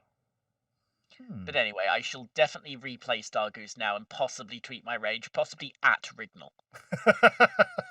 That'll teach him. What's Twitter for these days, except just being a bit of a twat. So I have immense respect for him in one very specific direction. You know that awful Turbo Touch joypad that was released for the Mega Drive and stuff? Oh, yeah. Yeah. He uses, really likes it. He really gets on with it. And it genuinely impresses me that somebody actually got it and went, oh, fuck yeah, brilliant. It just pleases me that somebody got something out of it. Do you know what I mean? Maybe you tried to play this with it and that was the problem. It's all coming together now. Yeah. Oh, dear. Leos Fermi says, hi, Ashens. If you are able to read Amiga CDs, I am. Well, I have to use an Amiga to do it, but yeah. I have a big pile of CD32 gamer magazines. I might be able to get you one where... Well, yeah, if you don't want them. I mean, I can totally image them or whatever. I imagine it's probably already imaged on the Internet Archive. I don't know, but yeah, if you don't want them, I'll have them. And I don't know what I'll do with them. I'll look at them on stream, probably. There we are. That was easy. Right. Amiga Square says Shadow of the Beast 3 is the only good one, and so naturally ended up as an Amiga exclusive. Oh, Clockwork says Shadow of the Beast 3 is decent, but I completed it within 1 day. It's incredibly easy, which was a bit gutting back in the day with my limited pocket money. That is interesting, how Shadow of the Beast 2, which is farcically over difficult, suddenly goes to a game that's really easy. I really like hearing about games that are decent but very easy from the past, because these days I might actually finish them and I won't resent it the way Clockwork did, because I'm not paying 25 quid. So actually that's the best thing I can hear about an old game these days. Absolutely. You never finished anything because everything was almost impossible for one reason or another, you know. And people say, oh, Dark Souls is very difficult. What? Look, Dark Souls, if you just pay attention and play slowly, you'll be fine. Go back and play almost anything released before 1986 and tell me Dark Souls is hard. You know. Oh, dear. Bargain software. Quickly, let's all get Karate Kid 2. Good God, I had that on ST. I did not pay 25 quid. I think it was a budget game, actually. I would bet quite a lot of money that address is now a chicken shop, because they are all chicken shops on Goldhawk Road. I used to live at the end of it. I'm trying to remember which one Goldhawk Road's at. It's off Shepherd's Bush Green. Oh my God! It is all chicken shops. Yes. Oh God! Cut. Short story short, about 5 years ago, a friend had a flat there for a short period with nobody in it, basically, and I used it a couple of times to sort of stay in London for things. And yeah, so many bloody chicken shops: Chicken Cottage, Chicken, Great Chicken, Chicken Monkey. Just everything was chicken shops down that. Tennessee fried chicken, North Dakota fried chicken, yes. Hawaiian minor outlying islands fried chicken. And it's so weird because how are they all in business? Is it a chicken-based tax dodge? I don't get it. I don't know. Because none of them ever seem to have any. Because that's what we need. Oh yeah, good God! Jollibee's now opening up at the end of the road. Oh my God! Right. Tips: Chubby Gristle by Grandson. Oh wow! On the title screen, type burp. To be greeted with a sampled belch. Sweet. The cheat mode is operative. Infinite chubbies are now yours for the wasting. Wow. Yes, I'm 6 and just enjoyed the phrase infinite chubbies. Infinite chubbies are now yours for the wasting. That's an unholy sentence. Oh, God. Although it's worth noting that the game still ends when you pick up the pipe. Okay. Would you mind, folks, telling us which, computer version of Chubby Gristle that is? I feel that would help if you'd mentioned that. Oh, yeah. You'd think that a multi-format magazine might choose to mention that, unless it's on all of them, but... Yeah, maybe it is to be. Maybe it's only on ST and Amiga and it works on both. I don't know. I feel like they're lawyer now. My God. I'd very much like to know how Better Dead Than Alien has the passwords for 10 and 11 as the same word. Excellent proofreading, chaps, there. Yep, I can't think that works. I've just realised I didn't know Chubby Gristle was on a 16-bit. Huh. Probably ST only, then. Oh, interesting. I'll make a note of that. Chubby Gristle. Why? Why would you do that to yourself? It's got to be seen, preferably through the filter of YouTube. My God. Well, there we are. Right. Chubby Gristle is Specky and ST, says Clockwork. Interesting. Specky and C64. Oh, yeah, I know it's Specky and C64, but yeah. Bizarre. There's Virus, a player's guide to Virus. Left-hand mouse button boosts, right-hand mouse button fires, if I remember. Oh, my God.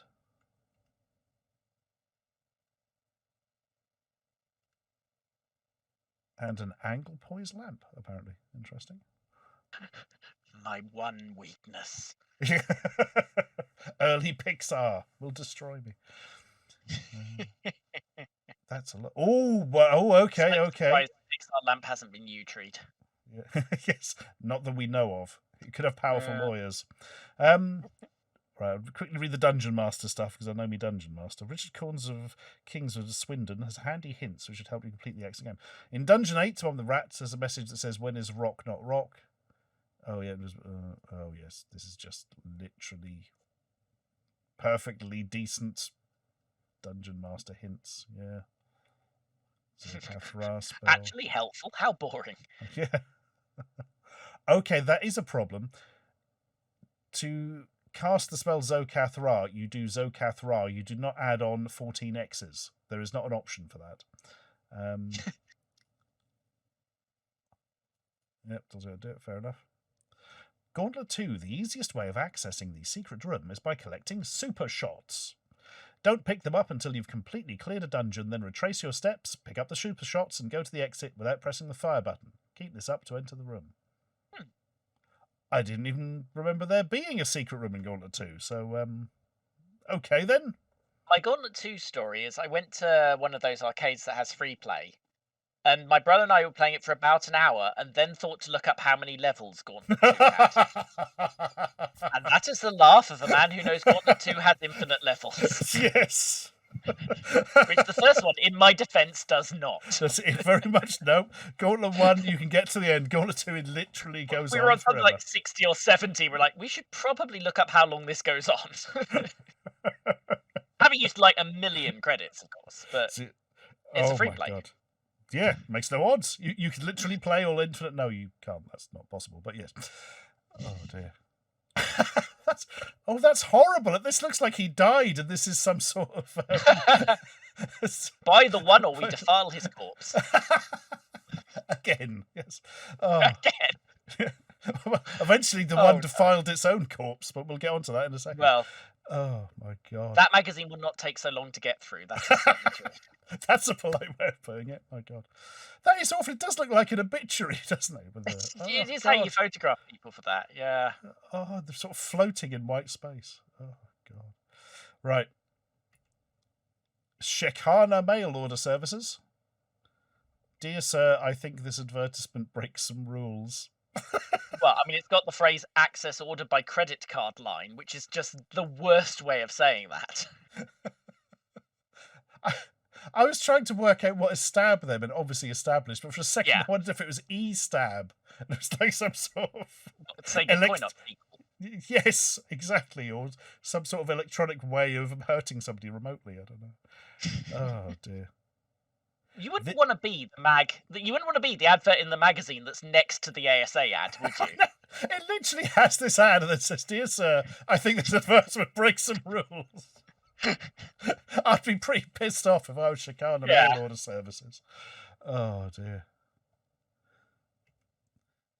Top quality second drives for the Amiga. I have so many of those now because the heads keep misaligning and stuff. And people occasionally ask me to image discs for them. I need at least one that works, you know. Because tragically, my 1200 has no internal drive. Because somebody dropped it on its corner, smashed the case, and mutilated the drive horribly. Which is why I got it cheap. But I just stuck a Gotek thing in it. It's the job, you know, these days. Stick an external if you ever need a disc. Exactly so, yeah. That's still on 90 quid, because again, remember we multiply everything by 2.5. That's a low price for a floppy disk drive. Oh, God. Oh. Back in the day, my 1200 was bought second-hand off somebody at school, and they had an external drive. And I'm glad, because I never would have bought one if not, because I know I just never have afforded one. You know. Action Service! Holy shit! A magazine knew this game existed. I bought a copy of this in Great Yarmouth for the Atari ST. 69%. I'm not really sure it's worth that. It's kind of a bit... but we had fun with it. Because it has... basically, it's a kind of army training simulator. But you could create your own levels on it. And my friend made one where nothing actually makes any sense. And it's still by far the best thing anyone ever did with this game.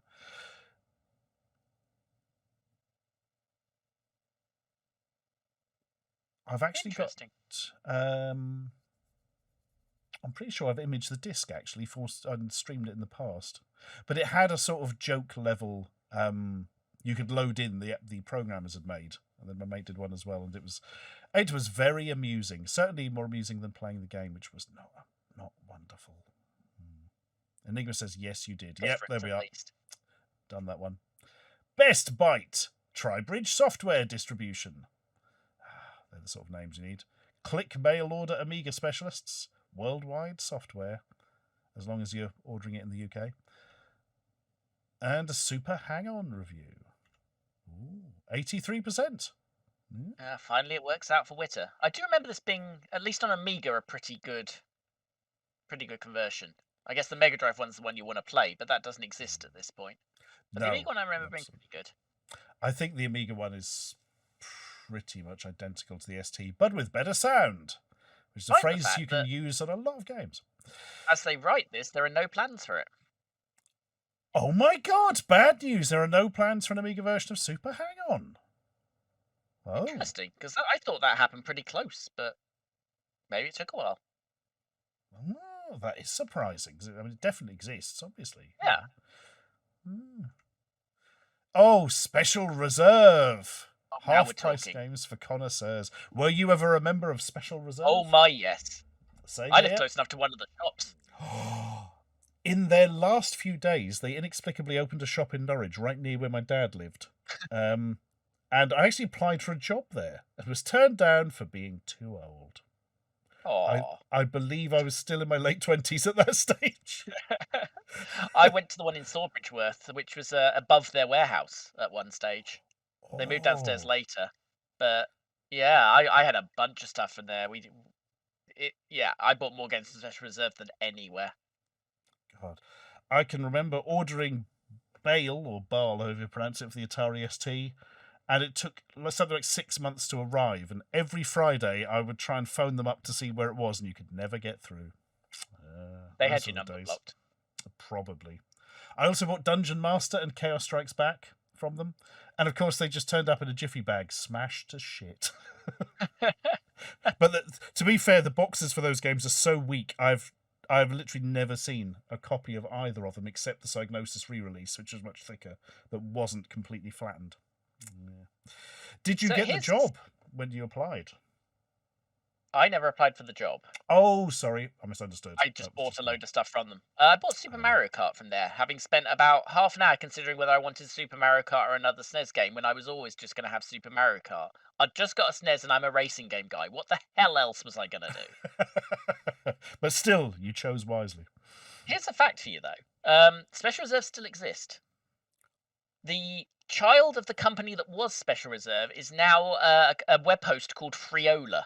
And they're also a domain registrar. And for no reason other than that, the little used Yesterzine website and domain were registered with them, just as a little in-joke to myself. I knew that they started Friola. I didn't know Friola still existed. Holy shit, it does. Well, they're still taking money from me every year, so I really hope they do. The website still works, so yeah. It does. Yeah. I don't even bother linking it now, because it was just a vague blog of, like, when I released episodes and no bugger cared. But it still exists.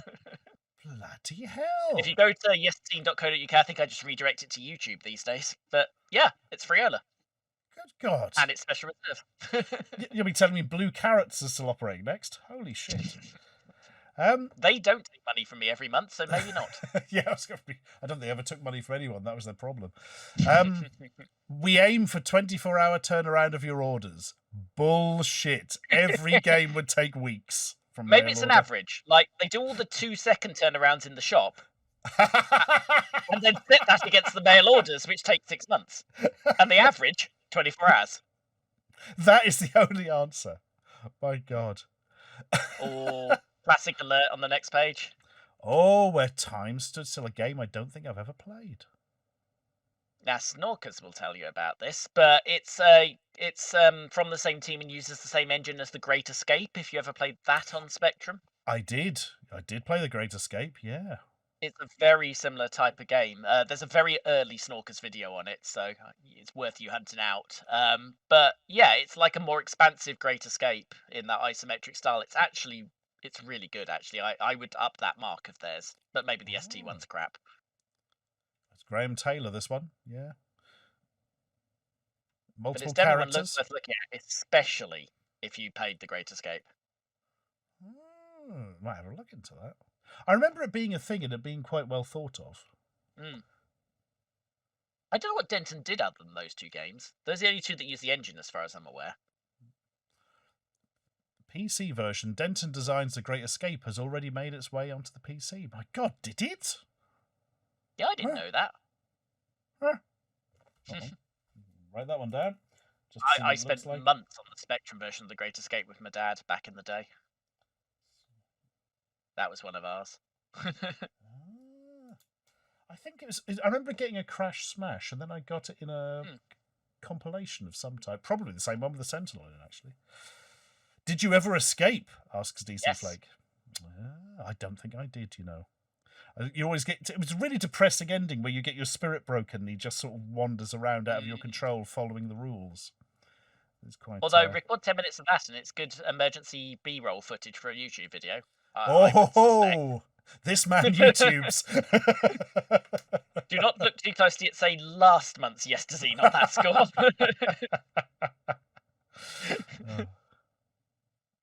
What is this? What? Psygnosis, Mirrorsoft, Rainbird, Triad. Triad, a new force. I assume in it's the some kind of 16-bit alliance marketplace. distribution, but why do they think we would care? Yeah, because Triad weren't a publisher in their own right, were they? I've never heard of them. I've not assumed that was a game at first, but that's the implication of that ad. But why that's worth the full whatever? I didn't even know those lot had an alliance, to be honest. 2 of them didn't have long left. That's so weird, isn't it? What an odd ad. What are you advertising to who and to why? A new force in the 16-bit marketplace. Oh, well, whatever. Uh-oh. Army Mauve. Please don't be Army Moves. No. Army Moves was a bit shite. That's poor Gary again. Oh, God, he's not had a good month of it, Gary, has he? Bless him. Is his entire career after this point just karma? He's played Navy Moves. All right, give him the film. Yep. Hey, the Amiga one is 5 and more than the ST. Good God. And apparently the ST version is very slightly better. Well, or they graded on a curve based on the value. Well, yeah, quite possibly. That's very odd. The thing about Army moves I never understood was it got kind of sequels, like 8 Navy moves, wasn't it? And Arctic moves or something. Why? Who was buying the first one? It was shite. Not Gary. Yeah, no, too right. Oh, we have an answer for Triad. It was a compilation of Defender of the Crown, Barbarian, and Starglider. That's an even weirder way to advertise that. Because at no point did they mention those 3 games. How bizarre. I feel like, I don't know, something about video game advertising at this moment in time was absolutely useless. God. Netherworld. Oh, I don't know this one. No. Lots of skulls, lots of goat skulls. It's a bit upscaled Spectrum game. It looks like something John George Jones would have been making if he moved into the 16 bits. Yeah, it's got that, weird bizarreness that a lot of Spectrum games had because you could only draw certain things, basically. I'm wondering if I've got his name right now. The guy who did Soft and Cuddly and Go to Hell. I think it was John George Jones. Oh, somebody in the chat will correct me. With you. Certainly wasn't John Cooper Clarke. He's somebody completely different. 70% though, apparently all right. Yeah, a resounding eh. Yes, the Amiga version has some backgrounds. That's about all they can say. Fair enough. Yep, can't argue with that. There we are, where time stood still.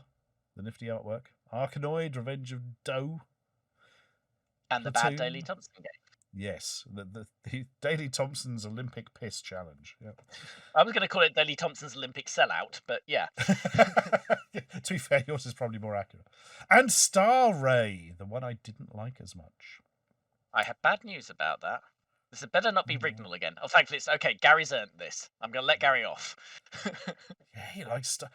I like Star Goose a lot more than Star Ray. How bizarre. Oh well, I'll just have to go back and play them again. No, I won't. Yeah, Goose. I might give a try because people have convinced me it's worth it again. But I don't feel the need to play Star Ray again. I have to say. Yeah. This was just kind of Defender, if I remember. It's kind of pretty, I guess, but. Yeah. Espionage, the computer game. Where somebody's lining up their sniper rifle to shoot the man's bum, apparently, which is fair enough. I do not know this. I know the image, as in, like, I've seen the box or the art or something, but I know nothing about the game whatsoever. Grand Slam were variable. Released for everything in the universe. Amstrad PC, ST, Amiga, C64, CPC, Spectrum Plus 3, C64 cassette, Spectrum, Amstrad, CPC, MSX. Bloody hell. Amstrad PC is a specific thing. Because they don't mean the CPC, it's named elsewhere. They mean... Yeah. Like, PC, but they think people only have Amstrads. So it's like a specific one of Mr. Sugar's, or Lord Sir Alan's, specific DOS machines? That's yeah, weird, it's not going to be isn't for the PCW, is it? That would be mad. Oh my god. Surely. It's a 3.5-inch disc. Ah, so it won't be. So it is for PCs. It's got to be, yes. Because it was a 3-inch disc for the PCW, wasn't it? Yeah. Okay. Or, as Chini will tell you, perfectly good reasons and shut up. I believe that's roughly how he phrases it. Yes. Yeah, because it was the cheap one. I mean, we all know how Lord Sir Alan works. Yeah. Exactly. Oh, my God. Espionage. That's weird. Yeah. Okay. Oh, things are looking up. Now we're talking. Doom, doom, doom. Doom, doom, doom, doom, doom. But it does give us a chance to meet aforementioned Machine Code's genius, Archer McLean. Yes. With one of those fun games going. Bloody great stuff. 88%, that's what we like to see. Yeah. Yeah, that's perfectly fair. And lovely nearly stuff. Every button on the keyboard did some weird little thing in the background. Like make their trousers fall down, or make that logo change. Yeah. And so much stuff. That's very Archer, to be fair. Like the faces in the snooker pool, possibly both. Oh my God, I'd forgotten that. Yes. Little eyeballs, little tongues popping out and things. Yep. Yeah. Oh. This was on one of the ST copy discs we had. And, oh, what a disc it was. An advert for Action Service. It actually was properly released. I always thought I'd found some weird-ass budget game in Great Yarmouth that nobody'd ever played. But I wouldn't suggest that an advert proves it was released, because we've literally proved the opposite today. Yeah, but... True, yes. I still have my boxed copy of this for reasons. But I didn't throw it out, basically. There's a PC version? No. Holy shit. Such as is claimed. A Spectrum? Although, again, it's so very early, it could be CGA. I did not know there was 8-bit versions of this. That surprises me greatly. I'll have to look into that later. Eliminator. I feel like I've played this, and I can say no more. I don't remember anything about it. The trouble is, all I can see is Trailblazer. It really is. It isn't, but it's Trailblazer okay, so with some slightly different graphics. Was this the Houston one? Yeah, so this is the one where the guy had the demo on the cover disc and they referenced this. It's not 73%. Stand down. Oh, good. Oh, yes. It's done better. 85. That's we were supposed to look for it. So it actually is good, which is probable because Nebulous is very good. But okay, this wasn't. We paid for the cover disc demo. We'll let you off, guys. Yep. 5-star. All right, what do we think of this compilation? Because if I'm honest, 1.5, maybe 2. I mean, again, so it's for ST, so we're looking at ST versions. We Yeah. played the ST version of Rampage a lot because it was a bit daft in 2-player, but it's not particularly great. That's a Whizball that I'm sort of letting you have, yeah. Yeah, Whizball is... Yeah, I remember having a lot of fun with Whizball, but I had the Spectrum version, I think. Enduro Racer I've never seen on the ST. There is only one good version of Enduro Racer, and it is the Master System one, and it's because it doesn't resemble the arcade at all. It's not a great arcade game, and none of the conversions were that great either. It's sort of off-road super hang-on, but worse than I've just made it sound. I think we had it for Spectrum, and it was not good at all. Yeah. Whereas the Master System version, they did an isometric, jumpy, excite bike of a thing, and it's actually really good. But I don't even like Enduro Racer in the arcade, but the Master System one is largely essential. Crazy Cars was just crap, if I remember, wasn't it? No. The first 2 Crazy Cars, just friends don't let friends, etc. And Barbarian, which I remember liking on the Spectrum, but the 16-bit versions were just so messy and half-assed. The thing people remember about Barbarian is the cover. It's got Wolf. Yeah, it's got Wolf. And Maria Whittaker? That's the one, yeah. Who I think they got to do it cheap because her rate for doing one thing was different than her rate for doing another thing, and they managed to present it as the other thing. It was something like modelling versus personal appearances, but we'll take I don't know. Some Enduro Racer love in the chat, and that's fair enough. Yeah. See, Barbarians, again, was sort of fun in 2-player, but just the 16-bit versions. With all the Amiga one had all the sounds nicked from Conan the Barbarian, if I remember. That screenshot actually makes Crazy Cars look better than it is, and it doesn't make it look very good. For instance, look at the size difference between those cars. And that's what they've chosen to showcase. That is the absolute best they can make this game look. I say on top of the other. Let's not think about it. No, it's near the road, okay? The amazing thing about Crazy Cars, though, is it's a pretty shit game, but the sequel was much worse, if I remember. Yeah. And then they sort of got it right with 3. I was going to say the third one was like an incredible jump in quality, wasn't it? It was sort of all right. It is. The actual driving of 3 is very good, but I could have a long, boring discussion on the mechanics of it as a game that we don't need to do at 11 PM on a Sunday for everyone. So it's 5 stars, but that's 5 stars out of 15, I think, isn't it? Yeah, well, it's 5 stars. If you add up the review scores of all the games, you get to 5. And 4 of those are invisible, so... Oh, now we're talking some sort of incredibly text-based sports sim Football that's only Director. available via mail order. Yeah. Yes! You have correctly diagnosed Football Director. It is Aye. absolutely Championship Manager before Championship Manager. It's a spreadsheet in game form. My God. Which, I mean, I lost weeks to Championship Manager as a kid. At school, we were comparing our transfers, that kind of thing. We'd draw out our teams on paper. We were lonely. But Football Director is kind of the spiritual predecessor to all that. 4 times the size of a normal 48k game. 170k, which isn't 4 times 48k. I know I'm being picky, but they are 22k short, and I want my 22k. God damn it! This is special maths. We don't understand it. It's in base banana. We could also have a copy of Wembley Greyhounds, which sounds astonishing. Yeah, I imagine some of those are very similar games underneath. In the same way as there's an obscure spin-off of Football Manager called something like International Hockey Manager they made for Canada.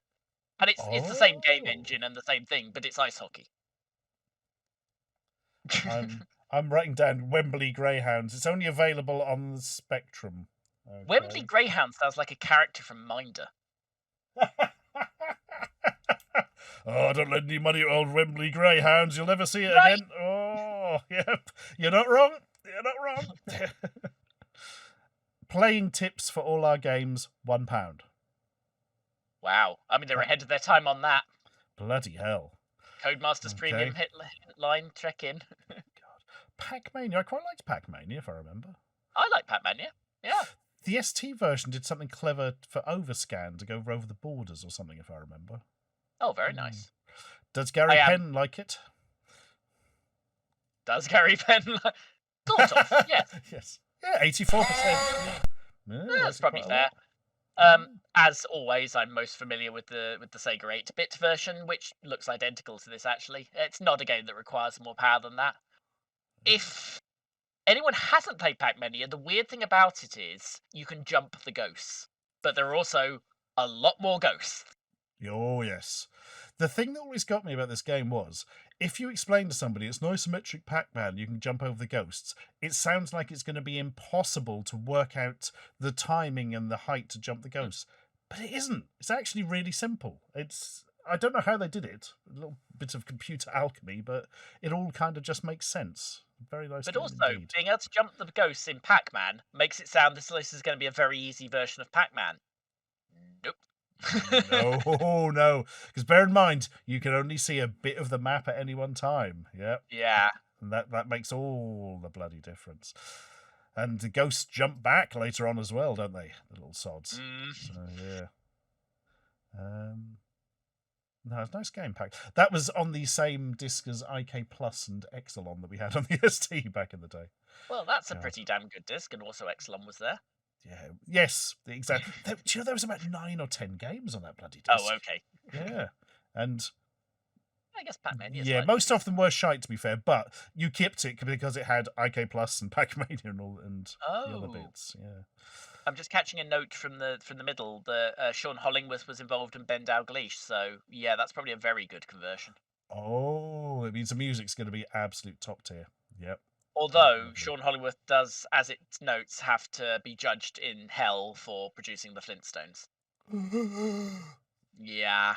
Why did they paint the wall? Why? That's the... Actually, while you're here, so you can see that on screen, the name of the development house responsible in the left-hand column. How do you pronounce that? Development house... Development house, it's either Teak or Tech. I mean, it looks Spanish. Which one is it? Yeah. I suppose we'd say Teak in the UK. My brain wants to say Teak, but every time I read it, I think I'm wrong. If it's Spanish, it'd be Takei, but I don't think it is. So, no, they're British, so... It's got to be Teak, hasn't it? Red Karna's gone for Tech, Purple Zebra's gone for Tech. tech makes sense, but I think you're probably right, and not least because there's a tech magic as well. I don't know. In my brain, I always want to say teak, so I'm glad you at least brought it up as a possibility. Thank you. Tecu. That's how I'm going to pronounce it. What, as in tech news? Yeah, Tecus. Tecus. Oh. And Gary Witter's demos roundup. Oh, look at this. You've got 3D rendered chairs. I'm just thinking this explains Gary Witter's review marks, because apparently he counts 99, 104, 109, 16. So who knows what he thought he was actually giving those. Victory for Stargoose, justice at last. Yes, for all we know, that was his for 98. So Disc 99 is Art of Noise, I remember that. Yeah, it's just Art of Noise tunes made as mod samples. Fair enough. That's it, yep. Perfectly legal. Definitely. Ian and Mick's mega demo doesn't feature anything outstanding, but it's company put together. Has samples of S Express and James Brown. Marvelous. Yeah. Disc 104 Make a Break takes up the whole of this disc. That's because it's a playable game rather than a non-interactive demo. So it's not a demo? It's weird. It's That's just not what a demo game. means in this context. Yeah. Yeah. We have a name for such things.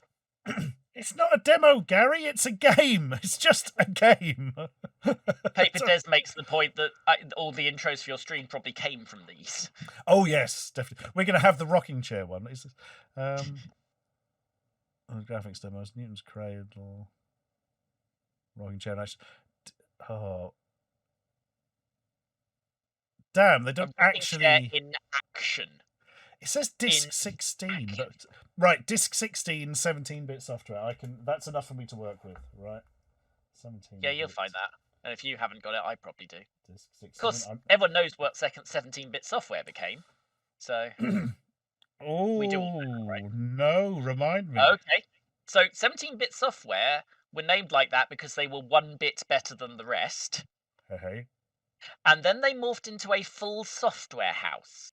Software house is called 17, Stuart? Oh, God, it was Team 17. It was. Bloody hell, yes. I feel part of me knew that. Unfortunately, not the part of me that remembers things. That's okay, you have Rubber Cat for such things who did indeed get Team 17 before you said it. Bloody hell, that makes sense, doesn't it? Yep. But that's the origin of the Team 17 name. 1 bit better than the rest. It's an awful pun, like all good things in life. Unfortunately, ST demos never got within even spitting distance of the Amiga ones, really.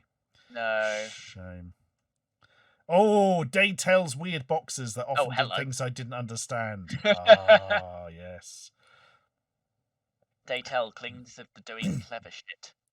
I've got so many different fucking disc boxes full of other people's copies of Sensible World of Software now. It's frightening. Nearly all of them have sort of cracked over time as well.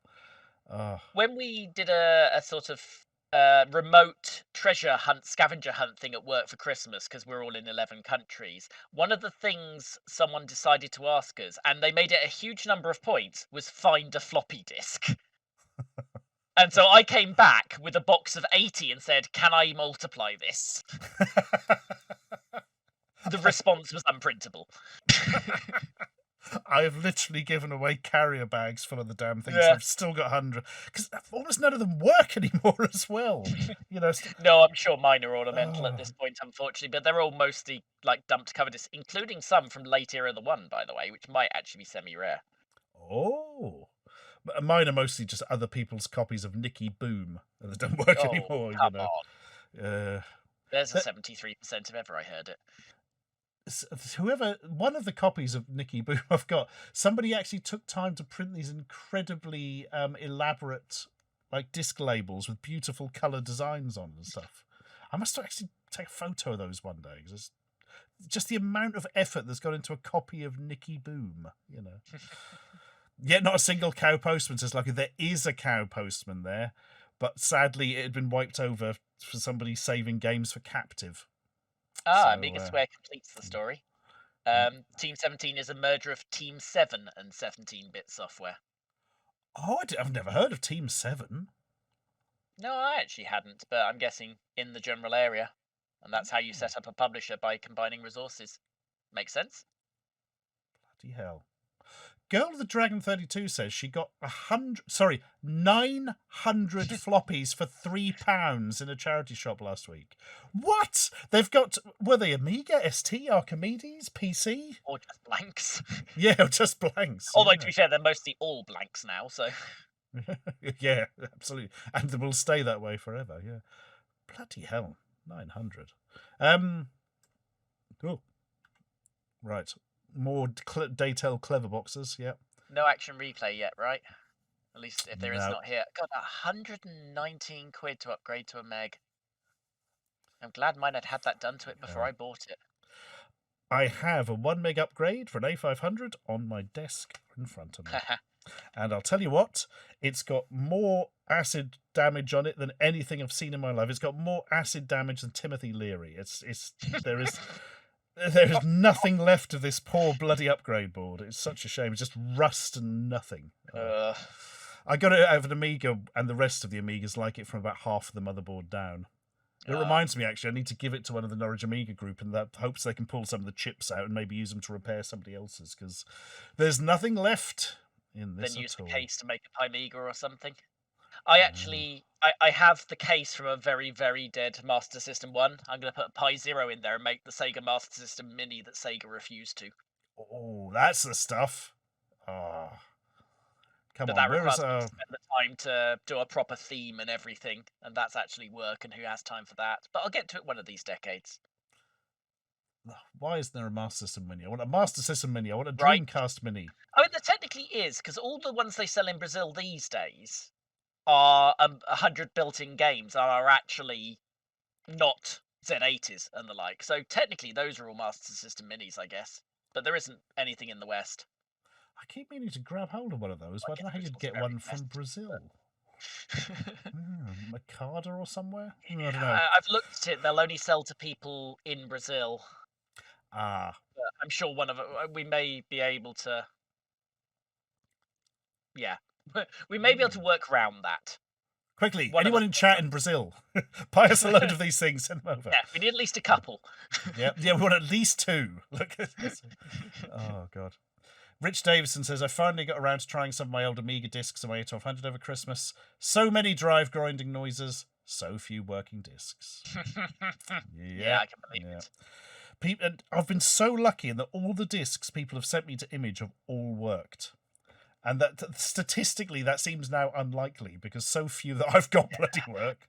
So I guess mine have lived in boxes for 15 years. They've got as much of a chance as anything, but I'm not sure how much of a chance that is. Girl the Dragon 32 says the discs were someone's home business Amiga PD library, Penguin PD. Oh. My God, you've... stuff that isn't imaged. I reckon if you've got 900 discs, there's probably at least 50 which aren't anywhere else, surely, unless they only did the really popular stuff. Interesting. Keep us abridged. This is going to go far off topic. So Rufus, DM me on Discord or Mastodon or something. I can help you there. Superb. Yep. And also, thanks, Dave, for putting that command in. That's lovely of you. Yeah, Girl the Dragon 32. Keep us informed of the interesting finds from that PD library. That's bloody thing.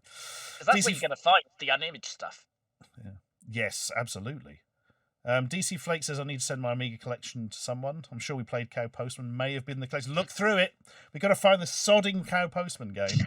It's driving us mad for several years now. I was convinced it was on a cover disc. Barry was convinced it was on a cover disc. Multiple people have said to me, it was definitely on a cover disc. It's not. It's absolutely not. It's not on any cover disc ever. And I'm not surprised. All the cover discs are imaged from virtually everything. So. Absolutely. And also, I can understand why they wouldn't have had it on, because it was kind of shit, and also had the module stolen from the Postman Pat game. So... Yeah, I can see why it perhaps wouldn't be there. I was talking to Barry about this in the old days, and he said, "Oh yeah," and so and so. I was like, Barry, you've remembered this game as being far, far more in depth than it was. This was barely a game at all. They're like, oh god. Yeah. Meanwhile, back at the magazine, back at the magazine. Yep. Marauder 2, quite simply the best disc copier available for the Amiga. Yeah, openly advertising piracy devices. Your Spectrum was doing the same shortly after a thing about hacking games that said don't pirate games. And right next to the classified ads section, where everyone was offering software to swap. Swap. Oh my god, the quotation marks on that are so heavy they're actually collapsed and become a black hole. Yeah. Oh, arcade games. Dynamite Frank Dukes telling lies about blood sports and kumites. Did that make Amiga or ST? I know, again, there's a Master System. Definitely made ST. My friend had it. Yep, definitely. Not sure about Amiga. But... Weird. Oh, I liked Cabal. I don't really know Cabal, but that's Operation Wolf but Konami, right? Not quite. Your little guy at the front here, you control, and you have to like dodge and leap around and stuff. Oh, I see. Yeah, but otherwise, you've literally got a crosshair and you shoot things. You know what I mean? And I've just noticed that Operation Wolf is mentioned twice on the page, so okay, fair enough. But at least that's interesting. It's not a straight thing. Or Konami's tribute to Operation Wolf. Yeah, tribute. Yeah, tribute by being slightly different genre, but let's not worry about that. Yeah, these are arcades machines now, actually, arcade reviews. Konami 88? I don't know this game at all. And the 88, again, is presumably Olympics, but we're not allowed to say Olympics.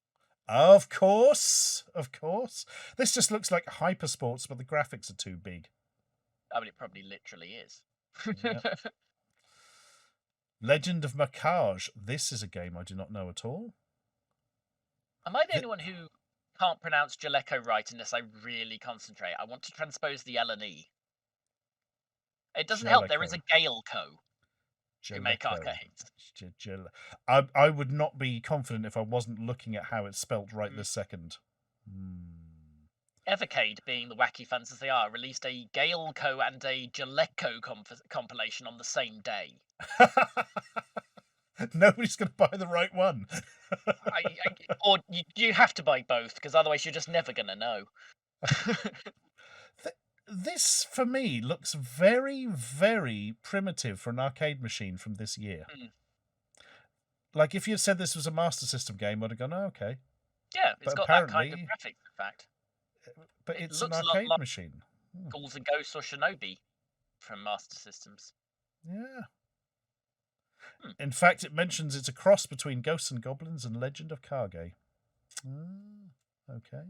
The Legend of bit, presumably from Legend of Kage, and the game from Ghosts and Goblins. Yes. Ooh, this is going to get good. Tomorrow's Word. Is this going to be a what life's going to be like in 25 years thing? Because I've just noticed it's 1988 and we're talking about CD-ROM. Oh, it's the future, baby. Yeah, strap in. I mean, it really is. My God, yes, genuinely is. This Mickey Mouse game I don't recognise. That's bloody Rocket Ranger. Just scanning the text in case there's any goals. Incredibly, interactive TV was conceived before CDs. The Family Wall, seen in the cult 6005 SF movie, Fahrenheit 451. I think that's supposed to say 60s, and they put a 5 instead of the S. It possibly is, but I like it.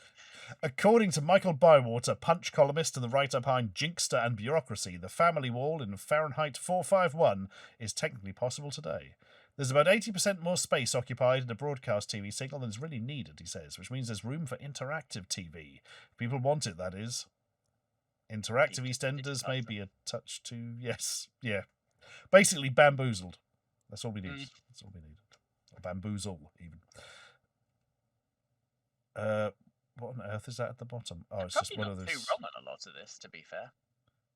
I think they've been quite sensible of just looking at things that are coming out in the next few years as opposed to guessing what things will be like in the space year 2015 or whatever. You know?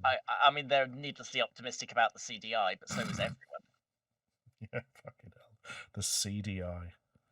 got to do my CDI video soon, but it involves playing CDI games, and that is in serious danger. Yes. Absolutely. I've got a handheld CDI, for God's sake. The thing that really should not exist.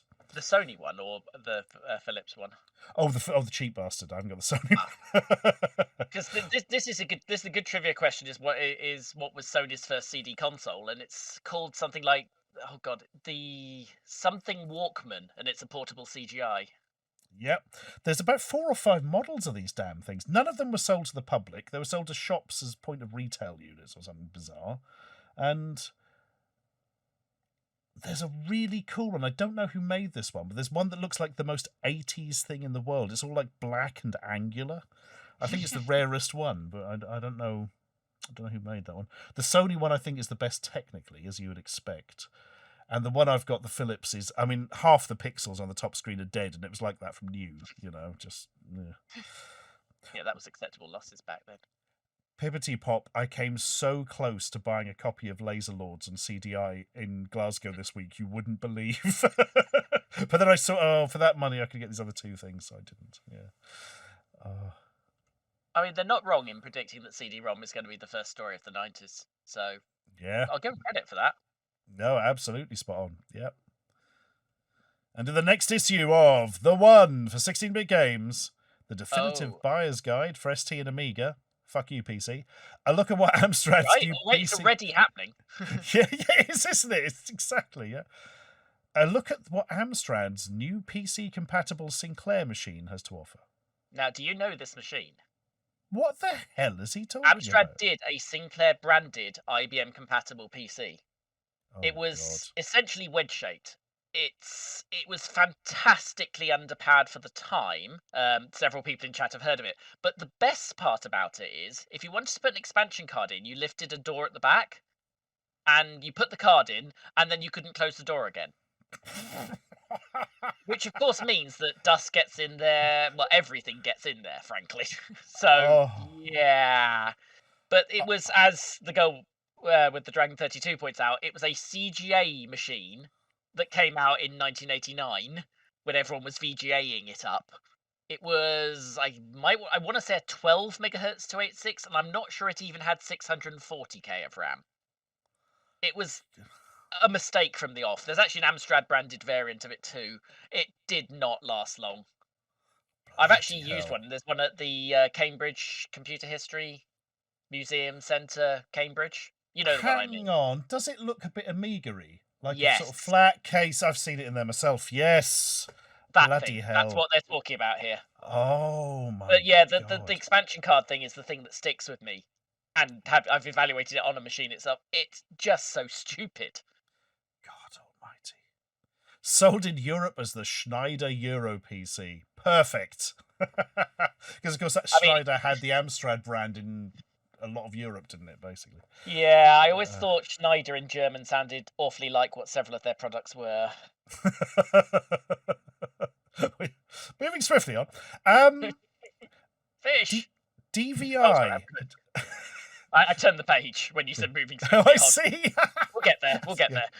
I just saw DVI, a truly interactive games experience. What is DVI? Digital video? Oh, it's just literally digital video. I think it must be. It's probably used it a mentioned bit around somewhere there. in one of... Yeah, it's probably used somewhere the back technology behind DVI is impressive, centering on there 2 you custom chips. Yep.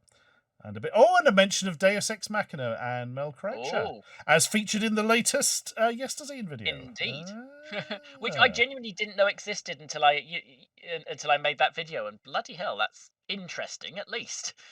God, it's one of those things I remember seeing around, and I think I might have played it once in the early days of emulation, but probably before you could actually get the audio running at the same time, so, meh. Everyone's friend Geigerpunk admitted to having a boxed copy of Deus Ex Machina. Oh, I can watch his video about him going round Forgotten Worlds now. I was deliberately avoiding it because I didn't want spoilers. Exactly. Yeah. Fair enough. Yeah. I'll now look at his video and there'll be several things I didn't notice that I really want. I'll be like, oh God, why didn't I watch this first? Fish. I've played this. It's a text adventure and it's weirdly obtuse, like pretty much all text adventures. And yet still the most sensible advert that Telecomsoft have had in this. By considerable margin, actually. Yes, bloody hell. Sideways. I'd like to point out the fish in this game does not have arms, some kind of striped underwater cigar or sunglasses. It is just a fish, just a goldfish, I believe. Yeah. Oh god. Miniman's googling the PC200 and is regretting the experience. And yeah, Girl Dragon 32, absolutely. The risk of pimping my own stuff, seriously, last month. Bloody hell. Yep. Yes. I mean, I can only please watch the video so you don't have to play it, because it's not a good use of your time. It's very. At least it's a time boxed use of your time. Such a. I mean, I love it conceptually, but it just doesn't hold together. And that bloody modern version, that should never have been done. It just looks like a flash game made by a maniac, you know. Yep, that covers it. This, weirdly, is one of the most depressing images I've ever seen. I can't quite tell why. Is it all the beige? Yeah, it looks like the Amiga's held its own birthday party and no one came. Oh my god, that's it. Yeah, you've got it. And nobody wants to play Jinx or Wizard Wars. Yeah, and all they've got to play is one of the worst versions of Outrun. The Street Fighter most people barely accept exists, except it logically has to for Street Fighter 2 to exist. And whatever the hell the rest of that is. Wizard Wars is a really, really unimpressive early 16-bit game with, as you can make out from here, a tiny window. And that's your gameplay. Wizard Wars is basically a massively, massively less interesting version of Feud from the 8-bits. Feud is far better than Wizard Wars. Yeah. Far better. Yeah. And that's actually the back page, apparently. That is it. We did it, folks. We did it. So we're now going to jump through a couple of... I'll turn the thing of the people at home there. Jump through a couple of quick bits. So as somebody mentioned earlier, and I wasn't aware of this till Dudley told me this earlier, Ace magazine stopped existing. And, well, I'll let you tell the story, because you know more than I do, obviously. So the one morphs into the one for Amiga games. And then at issue 43, they cancelled the sister magazine Ace. But what they didn't really do was cancel Ace. What they did was cancel the one, move the entire staff of the Ace to the one, and create a new the one that is basically Ace. This is so bizarre. Hence the incorporating the best of Ace. By that they mean the entire staff. Which is a bit weird, because what you do creating that is create... You've abandoned another multi-format magazine for the one. This is so odd, isn't it? Twice. It's just weird, but they sacked or moved on the entire staff of the one in April 1992 and just used the guys from Ace. I don't think it says it in that first column, but if you've got page 82 handy, they explicitly say the one is their new home. God, yeah, the end. What's this, the end? Blah, blah, blah, blah, blah. So at nobody's position, you read all about it on page 82. Quickly, to page 82. First, we will just nod at Space Crusade. Respectful Then nod. we will give a less respectful shake of the fist to Dark Seed and its time-based puzzles. Also, this is such a basic graphic design thing, but why did they give him such weirdly skin-coloured shoes? It looks like he's walking barefoot around town all the time. It's just so daft. Like, why are his shoes just black? It doesn't matter. Anyway, Space Crusade is great, and if you disagree with me, magazine, you must be punched up the bracket. Just moment silence for people who had to use that joystick. Right. God. Page 82. Was a proper special reserve back there. Did we... Oh, those were the days. Oh. Yeah, I've been taking screenshots of that for next month. My God. Because ST Format actually interviews them. Oh, that's interesting. I don't remember reading that. Not in detail. But it's part of it's late 1992, and the title of the article is "Who Has It In for the ST?" So yeah, go for it. But yeah, page 82 is an advert for the other mags. I've never quite worked out why Harlequin, such a beautiful and sort of friendly looking jolly game, has such a macabre and horrifying advert. Like, why is that so? What is going? It doesn't matter. It doesn't matter. Page 82.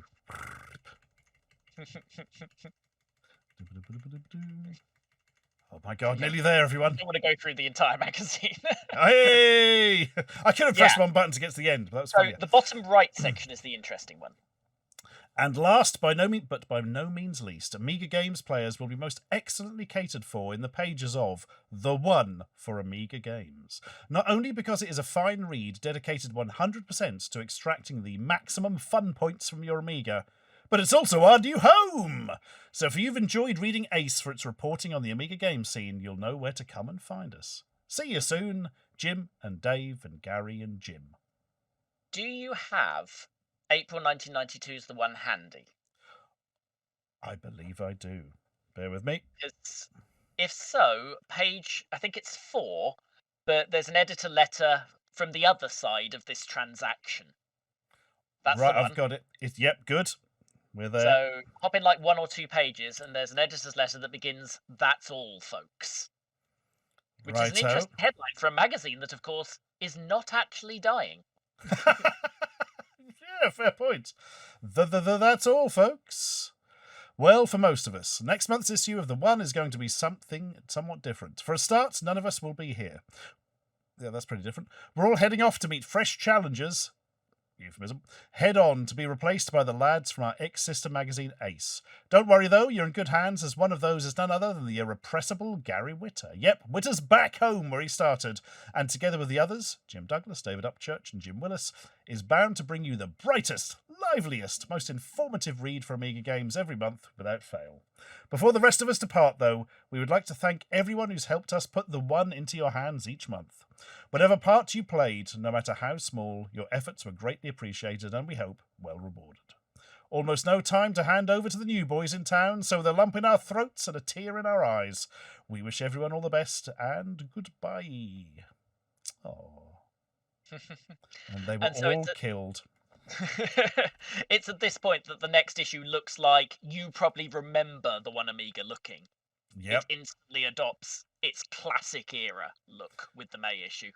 So this is what it looked like before the One posse took over, and before it became Ace, as it were. Yes, and this is totally what I remember it looking like. Totally. Yeah, everyone does. My first issue is like 1, maybe 2 months after this. Yeah. But that's the One as most people remember it. Yep, incorporating all the best of Ace. Yeah, Jim, Dave, and Gary. Yeah.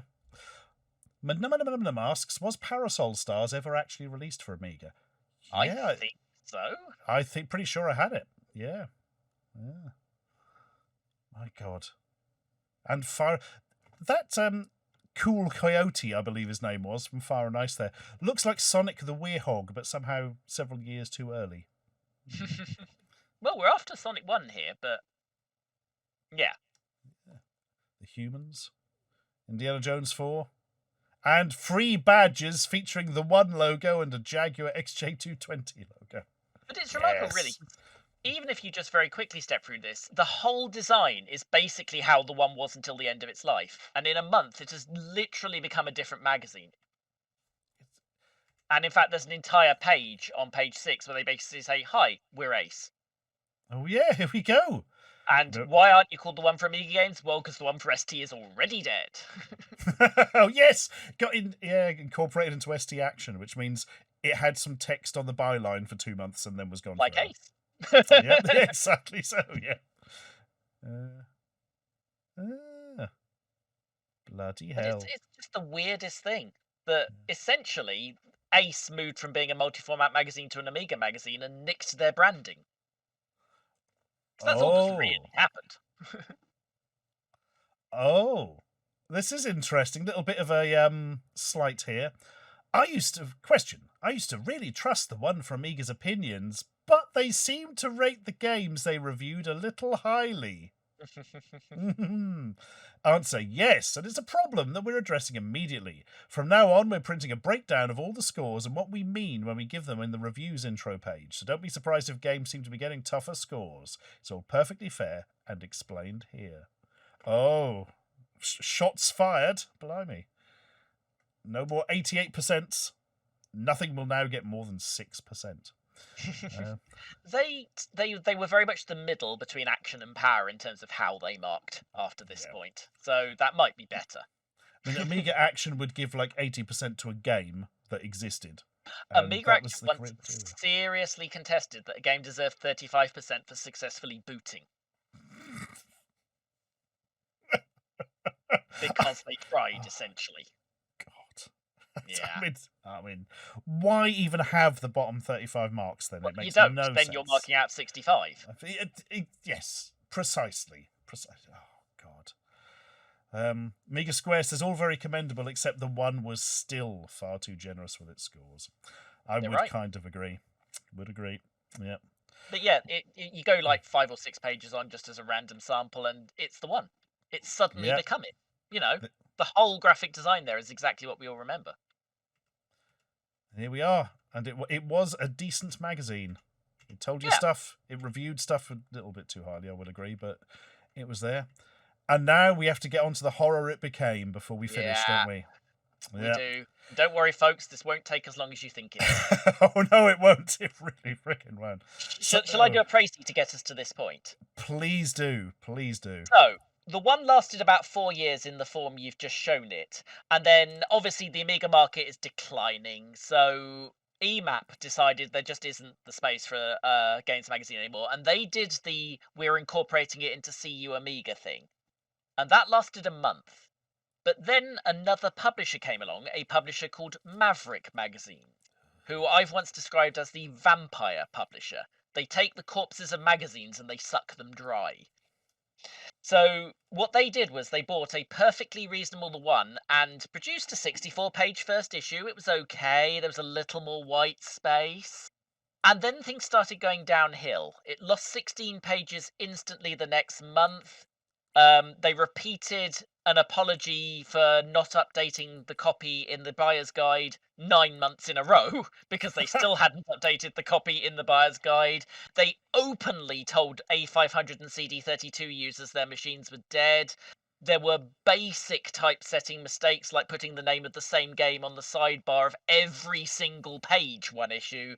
You get the idea. And worst of all, they gave away Dangerous Streets. There's no excuse for that.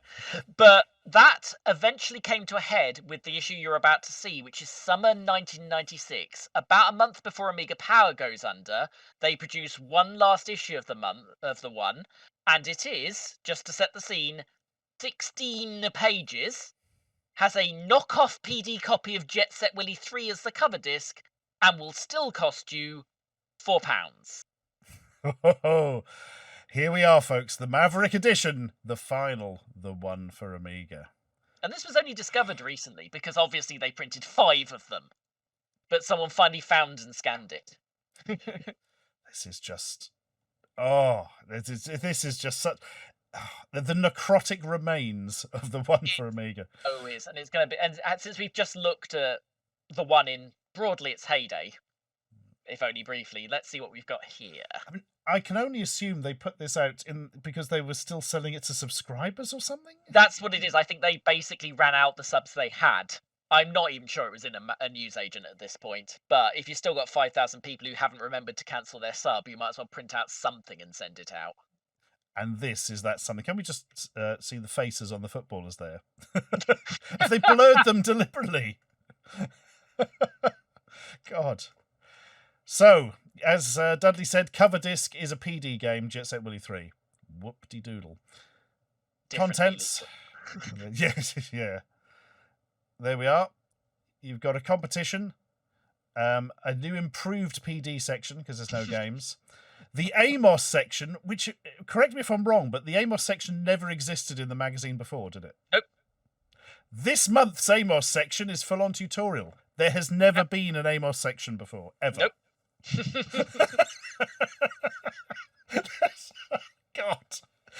Sensible World of Soccer Euro Championship review, Tracksuit Manager 2 review, PD Zone again. And there isn't even room for a buyer's guide. That's how bad it's got. Pinball competition. There we are, some screenshots of very good pinball games. Taking up a lot of the page, handily, if you only want to write 5 words. Yeah. So you could win a set of all of the 21st Century Pinball games, which were great. Mine is Maybe Pinball Dreams for some reason. Oh yeah, Pinball Fantasies, Illusions, Pinball Mania, and Slam. Oh yes, that is odd. But yeah, presumably, I would like to think that they did actually give the prize out. Oh look, it's that. A massive 2-page internal advert. But it isn't an internal advert. That's the weird bit about this. So there are two important things here. One, this is an eighth of your magazine. This is an advert for another magazine. But also, CU Amiga is of course an EMAP magazine, not Maverick. But also, the issue it's advertising, is on sale the 17th of April. This is the summer issue of the magazine. That CU Amiga, I think I worked out, was already off sale when this was published. I hadn't even clicked. Of course, it's not the same publisher as it. What on earth is going on? What? What? I mean, we all remember that Amiga coming out and being a massive success, but that's so strange, isn't it? And as a side, Amiga Square is right. Maverick did this to a lot of magazines. Sega Zone, he tells the story of how pissed off Jonathan Davis and the Sega Zone team were. And Sega Zone, by the way, their last issue is worse than this. Sega Zone's last issue has 3 pages of editorial. And it's entirely a roundup of games, some of which they spell wrong. Oh my god, is that on? I'm not sure I have a copy of that. If you haven't, I can provide you. But it's Thank you. 3 pages. But they did the same to Mega, which became a 16-page pamphlet, and several others. But yeah, CU Amiga, this is an advert for a 2-month-old issue of a magazine they don't publish. Holy shit, that's so weird. Ha! Clockwork says, in Amiga Power's apology they sent me for Sensible Train Spotter not working, they refer to the one as Dead Mag bought by some idiot, now written entirely by one bloke, current bun. Ed. Yeah. Oh, absolutely, it did not need more than one person to write this, if even they did, because when we get to Amos, I have my theories, but... Yeah. So someone did a knockoff Jet Set Willy on the Amiga, fair enough, but now we're putting it on a magazine, apparently. Years after the fact. I remember playing this, it was kind of alright, but... Jasper Byrne! Okay. I don't know if that's the author of the article or the game. Both, probably. Quite possibly. One other thing. Enjoy the My First Desktop Publishing justification on the word did in the 3rd column, on the word disk at the end of the article, and whatever the hell's happening at the top of the last column. What? Hopefully you'll find it a lot of fun. We did. God almighty. If you have and PD you've created. This is just what it descended into over a period of several months. It's start at the first Maverick one and just work your way through, and it's briefly sort of promising, but there are warning signs, and then it just craters. Oh my god. And mercifully shrinks. So this is literally mostly technical and legal conditions for the giveaway. Great. Yeah. Now we've got it. Here we go, folks. The Amos tutorial. It seems to be a relatively well-written tutorial, which means Stuart and I both assume this was nicked from somewhere else. So this is the appeal we're making. Does anyone have the faintest bloody clue where they stole this from? Because they clearly stole this from. Because this is what everybody needed. An Amos tutorial. A 2-page Amos. This was literally just something they found to fill 2 pages. It's madness. And you can see the intelligence level of the rest of the magazine. No bugger who somehow got this magazine is using Amos. Yeah. We have Googled some of the text really minty. I did earlier, but a while ago now, but I found nothing. Also, I'd like to point out that this listing requires the Amos Turbo Plus extension or the Turbo extension. So, in fact... You have to have a very specific expression for Amos for this to even work. Oh my god. That was my first theory, Amiga Square, that they nabbed this from CU Amiga. But I can't find it in a CU Amiga. But I haven't looked at or have every CU Amiga. So that would be, if someone's got the ability to text search CU Amiga, that would really probably find it. The other possibility, that it's some text file from Aminet, the old master. And but, there's nothing wrong with it as a tutorial, but quite an advanced tutorial for a 16-page rump of a games magazine. For more information about Amos coding, Somasoft's utils. Here at Soma, we use this. Are Somasoft the people who made the Turbo expansion? Maybe it's, yeah. Also, though, by the way, Soma Software. That's because they were so hard they couldn't make software. Leeds 9 is apparently it. Oh my god, it does look like they've got this off the internet and cut and pasted or something in the early days. Yeah, and possibly they added the next month paragraph. I mean, I would just be, if someone can dredge it out, because I want to know if the tutorial continued, how old it was at the time. Just interesting. Did they just get it from Alan Benson off the Amiga Probably. BBS? I can't imagine anybody knowing how to access the Amiga BBS who's doing this mag, though. No. The Old Master suggests the lack of pictures implies it was a text file. The problem is, the Old Master, the lack of pictures also implies it was a Maverick magazine late issue. It's just wall-to-wall text, because they don't want to do any justification. When they didn't have to write it, yeah. Or lots of pictures if they had to write it.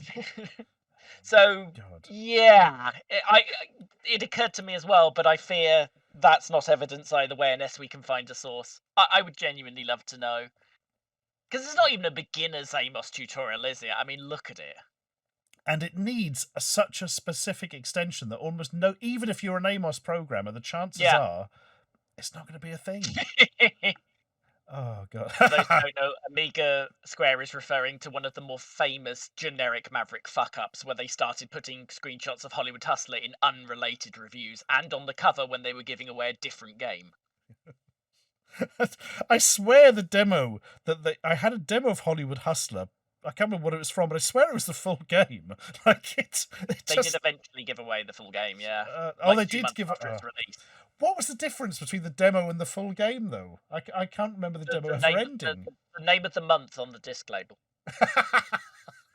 Probably. Actually, I'm saying that. I should probably go and check, because I wouldn't put it past them to fuck that up too. Oh, God, yeah. So there were the inexplicable Amos. I love that we're continuing our Amos tutorial, which never existed before. Just astonishing. Astonishing. There's also every chance that this is a recycled review, but it could have been a new one. It gets 91% for Sensible World of Soccer Euro 96 edition.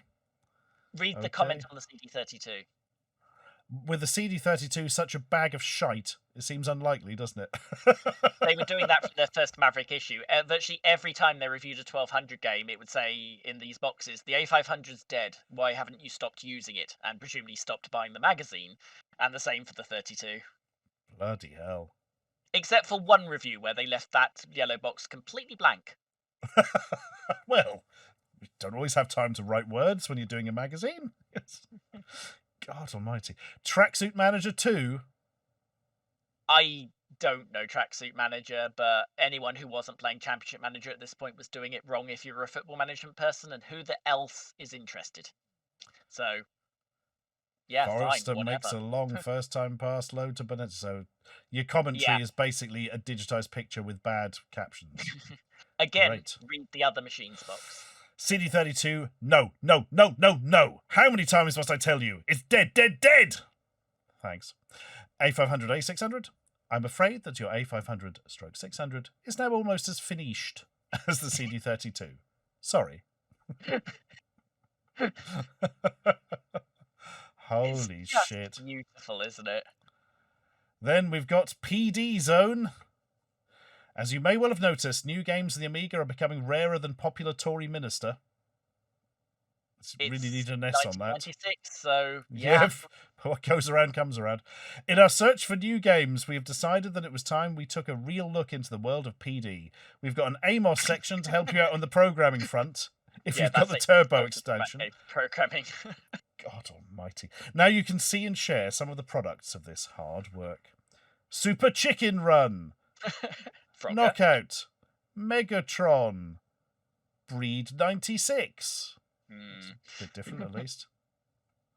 And in the PD zone, World Golf Demo. Good work, everyone. Good work. This is a demo that is only 60% finished, so it should be pretty good. Yeah, it'd got 83% in this magazine, certainly. If they'd had room to review it, you know. oh yes, it's too much ABOS to get through.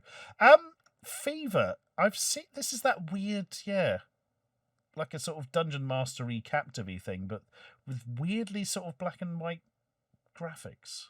Never played it, but occasionally it pops up on things, and I think I must play that, and then I immediately forget about it. The game is a bit awkward, but is yet to be finished. I've just realised what Pippity Pop is on about. It says, I hope that's the full review for Megatron. Go back to the previous page and read the review of Megatron. Megatron is written by Chris Hodges. It is in fact shareware. Yeah, that's all I needed to know. Yep. Oh, it's like the film Tron. Now I've ruined it now. That's too much information. I haven't got time to read this. I'm a busy man. Yes. And for the grand finale of the magazine, because we are already there, Ayrton Senna limited edition poster offer. This advert was in every Maverick issue of the One. I'm going to guess Every that one. Oxford International Publications Limited may have been the same company. Yeah. Yes. In most of it, they also had a 2-page ad for a Liverpool documentary on their 94-95 season that was still being advertised well into 96 in this magazine. Oh, yeah, of course. Yeah. And was usually the back page ad. Of course, normally the expensive advert in a magazine is the back page because, you know, it's obviously the one that's most visible.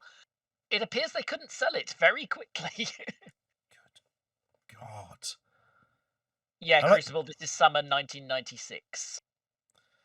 This is reminding me of the days when everything took 28 days to arrive. Bloody hell. Well, I mean, finding those sturdy tubes isn't easy. This magazine was written by a sturdy tube. God. I'd like to order X copies of the limited edition Senna poster. Yeah, I want 12 copies. Of course I do. One limited for each edition eye. that you've been advertising for 2 years at this point. And yeah, Crucible, you're right about the date of the event you refer to. Oh my God. Oh! And that's what the One goes out on. Bloody hell. Forever. Amiga Square says, I think World Golf may be the game that Stuart Campbell was quietly looking to buy up for use as sensible golf at one point when the actual proper game fell horribly behind schedule. Oh, well, interesting. If it was only 60% finished 3 years later, then it's still marginally better than SWAS when it was released. Bloody hell. Did a satire for you there. Yeah, it was kind of accurate satire. Yeah. I mean, to be fair, this is almost documentary. I mean, this is almost kind of, look, that's it. Yeah. We finally finished it. At last. Yeah. I do notice there isn't even a hint of a next month page. I don't know if that's true with the previous issue of the Maverick one, but there's no even hint that there's going to be a next month. There's no goodbye, but there's also no hello, as it were. God. I mean, that is it. That is your magazine. Cover. For £4. Contents. Competition. Advert. This is what's on the disc. Pointless Amos tutorial, probably nicked from somewhere. Review of Sensible World of Soccer 96, maybe recycled. Same for Tracksuit Manager. 2 pages of PD and an advert. Sorry, I've just gone back to the issue before this, and it's basically the same magazine. But the 2-page ad for CU Amiga is for Ultimate Future Games, which apparently is now a Maverick magazine. Oh. Ultimate Future Games, of course, named after its original publisher. And the back page ad is literally a picture of the front cover and the Maverick magazine's logo. But it also, and this is what I was looking for, doesn't say anything about the next month. So I suspect they were working month to month and literally deciding 2 days before publication if there was enough to wang out something. Bloody hell. And if we were to RPI up the price for this, it'd be about £8-9 from 96. They're all thereabouts, yeah. Yeah, lovely. Good. And bear in mind that PD game would have been in every PD library forever for a cost of £1 a disc, maybe. Yeah, so literally £3 for 16 pages. It's not like they've got something you can't get elsewhere. Like some cover discs had stuff you couldn't get elsewhere legally, but no, this is literally a PD game. Enigma has a good point here. How did Amiga format carry on for another 4 years with no games being released? Yeah. Astonishing, really. There was Amiga Active, launched in about 99 after CU Amiga died and just about outlived format. And of course, right now, Amiga Addict. Yeah, Amiga Addict and Zap Amiga, and there's a German one that's still in existence. There are 3 print Amiga mags in 2024, and it's mad. That's amazing. Yeah, of course. I'd forgotten Zap that has the Amiga version now, doesn't it? I didn't know about the German one at all. Bloody hell. Yeah, God, what's it called? Please be easy. Amiga Future. Ah, okay. Which can't be as good as Amiga Joker, surely. I think actually I think Amiga Future started existing before Amiga Active finished. So technically, there has never not been a print Amiga magazine. That's amazing. Because Amiga Future is on issue 171 now. Bloody hell. I mean, I'm just biding my time until the greatest Amiga magazine, Amiga User International, comes back. And they have the Giving Xenon to 100%, and that wasn't their highest score. Fucking Amiga User International, man. But I used to buy it every month. Never read it. It's because the discs had so much stuff on them, and that's how I got my software. I think we've had this discussion before. We have, haven't we? Yeah. Absolutely crazy. It's almost like you can't get over it or something. Yes, I never will. I never will. God, what a shite mag that was. But arguably better than Amiga Action, which was basically a war crime in magazine form. Right. Well, thank you very much indeed for coming along and chatting to us this evening, Mr. Dudley. No problem. We'll have to do slightly less horrible Spectrum magazine sometime. We couldn't find anything as bad as that last one. Or we just, we do a 2-minute stream that's that Sega Zone that's ridiculous. But yes, we really must do this again sometime. Thank you very much. No, thank you for coming along. I'm now going to spam in chat while I ask you, but where can people find your stuff on the internet? Oh God, I've got the command wrong. 3 Dave, what was the command? Locations. it was ! Yesterzine. There we are. Got it. You will find me on YouTube as Yesterzine, where there are now 61 episodes of me looking at a games magazine and being roughly as sarcastic as I've been for the last 3 hours. You'll find me advertising on Twitter, but not really posting as Yesterzine. And if you want to see me making awful puns, then head to the URL that's being spammed in chat, which is Mastodon, topspicy.social, and I'm Yesterzine on that. And more importantly, I'm now going to spam the YouTube channel. Spam. Yay. Spam. Is that the long URL? Wow. Yep. Yes, everyone go subscribe and watch 61 episodes of that immediately. Yes. Justify my time. And there will be a quiz on Wednesday. Together. You'll be tested on Wednesday to make sure you've watched every single one by then. Yeah. Cancel all your plans. Trivia, there is exactly one Your Mum joke in every issue, so enjoy. I can confirm that. Everyone I've seen, there's at least one Your Mum joke. Oh, fantastic. Thank you very much for coming along this evening. Greatly appreciate it. And I shall totally annoy you again in the future to come and regale us with the mag tales. Until then, I shall rudely hang up on you on Discord. Thank you very much, fella, and take care. Bye-bye.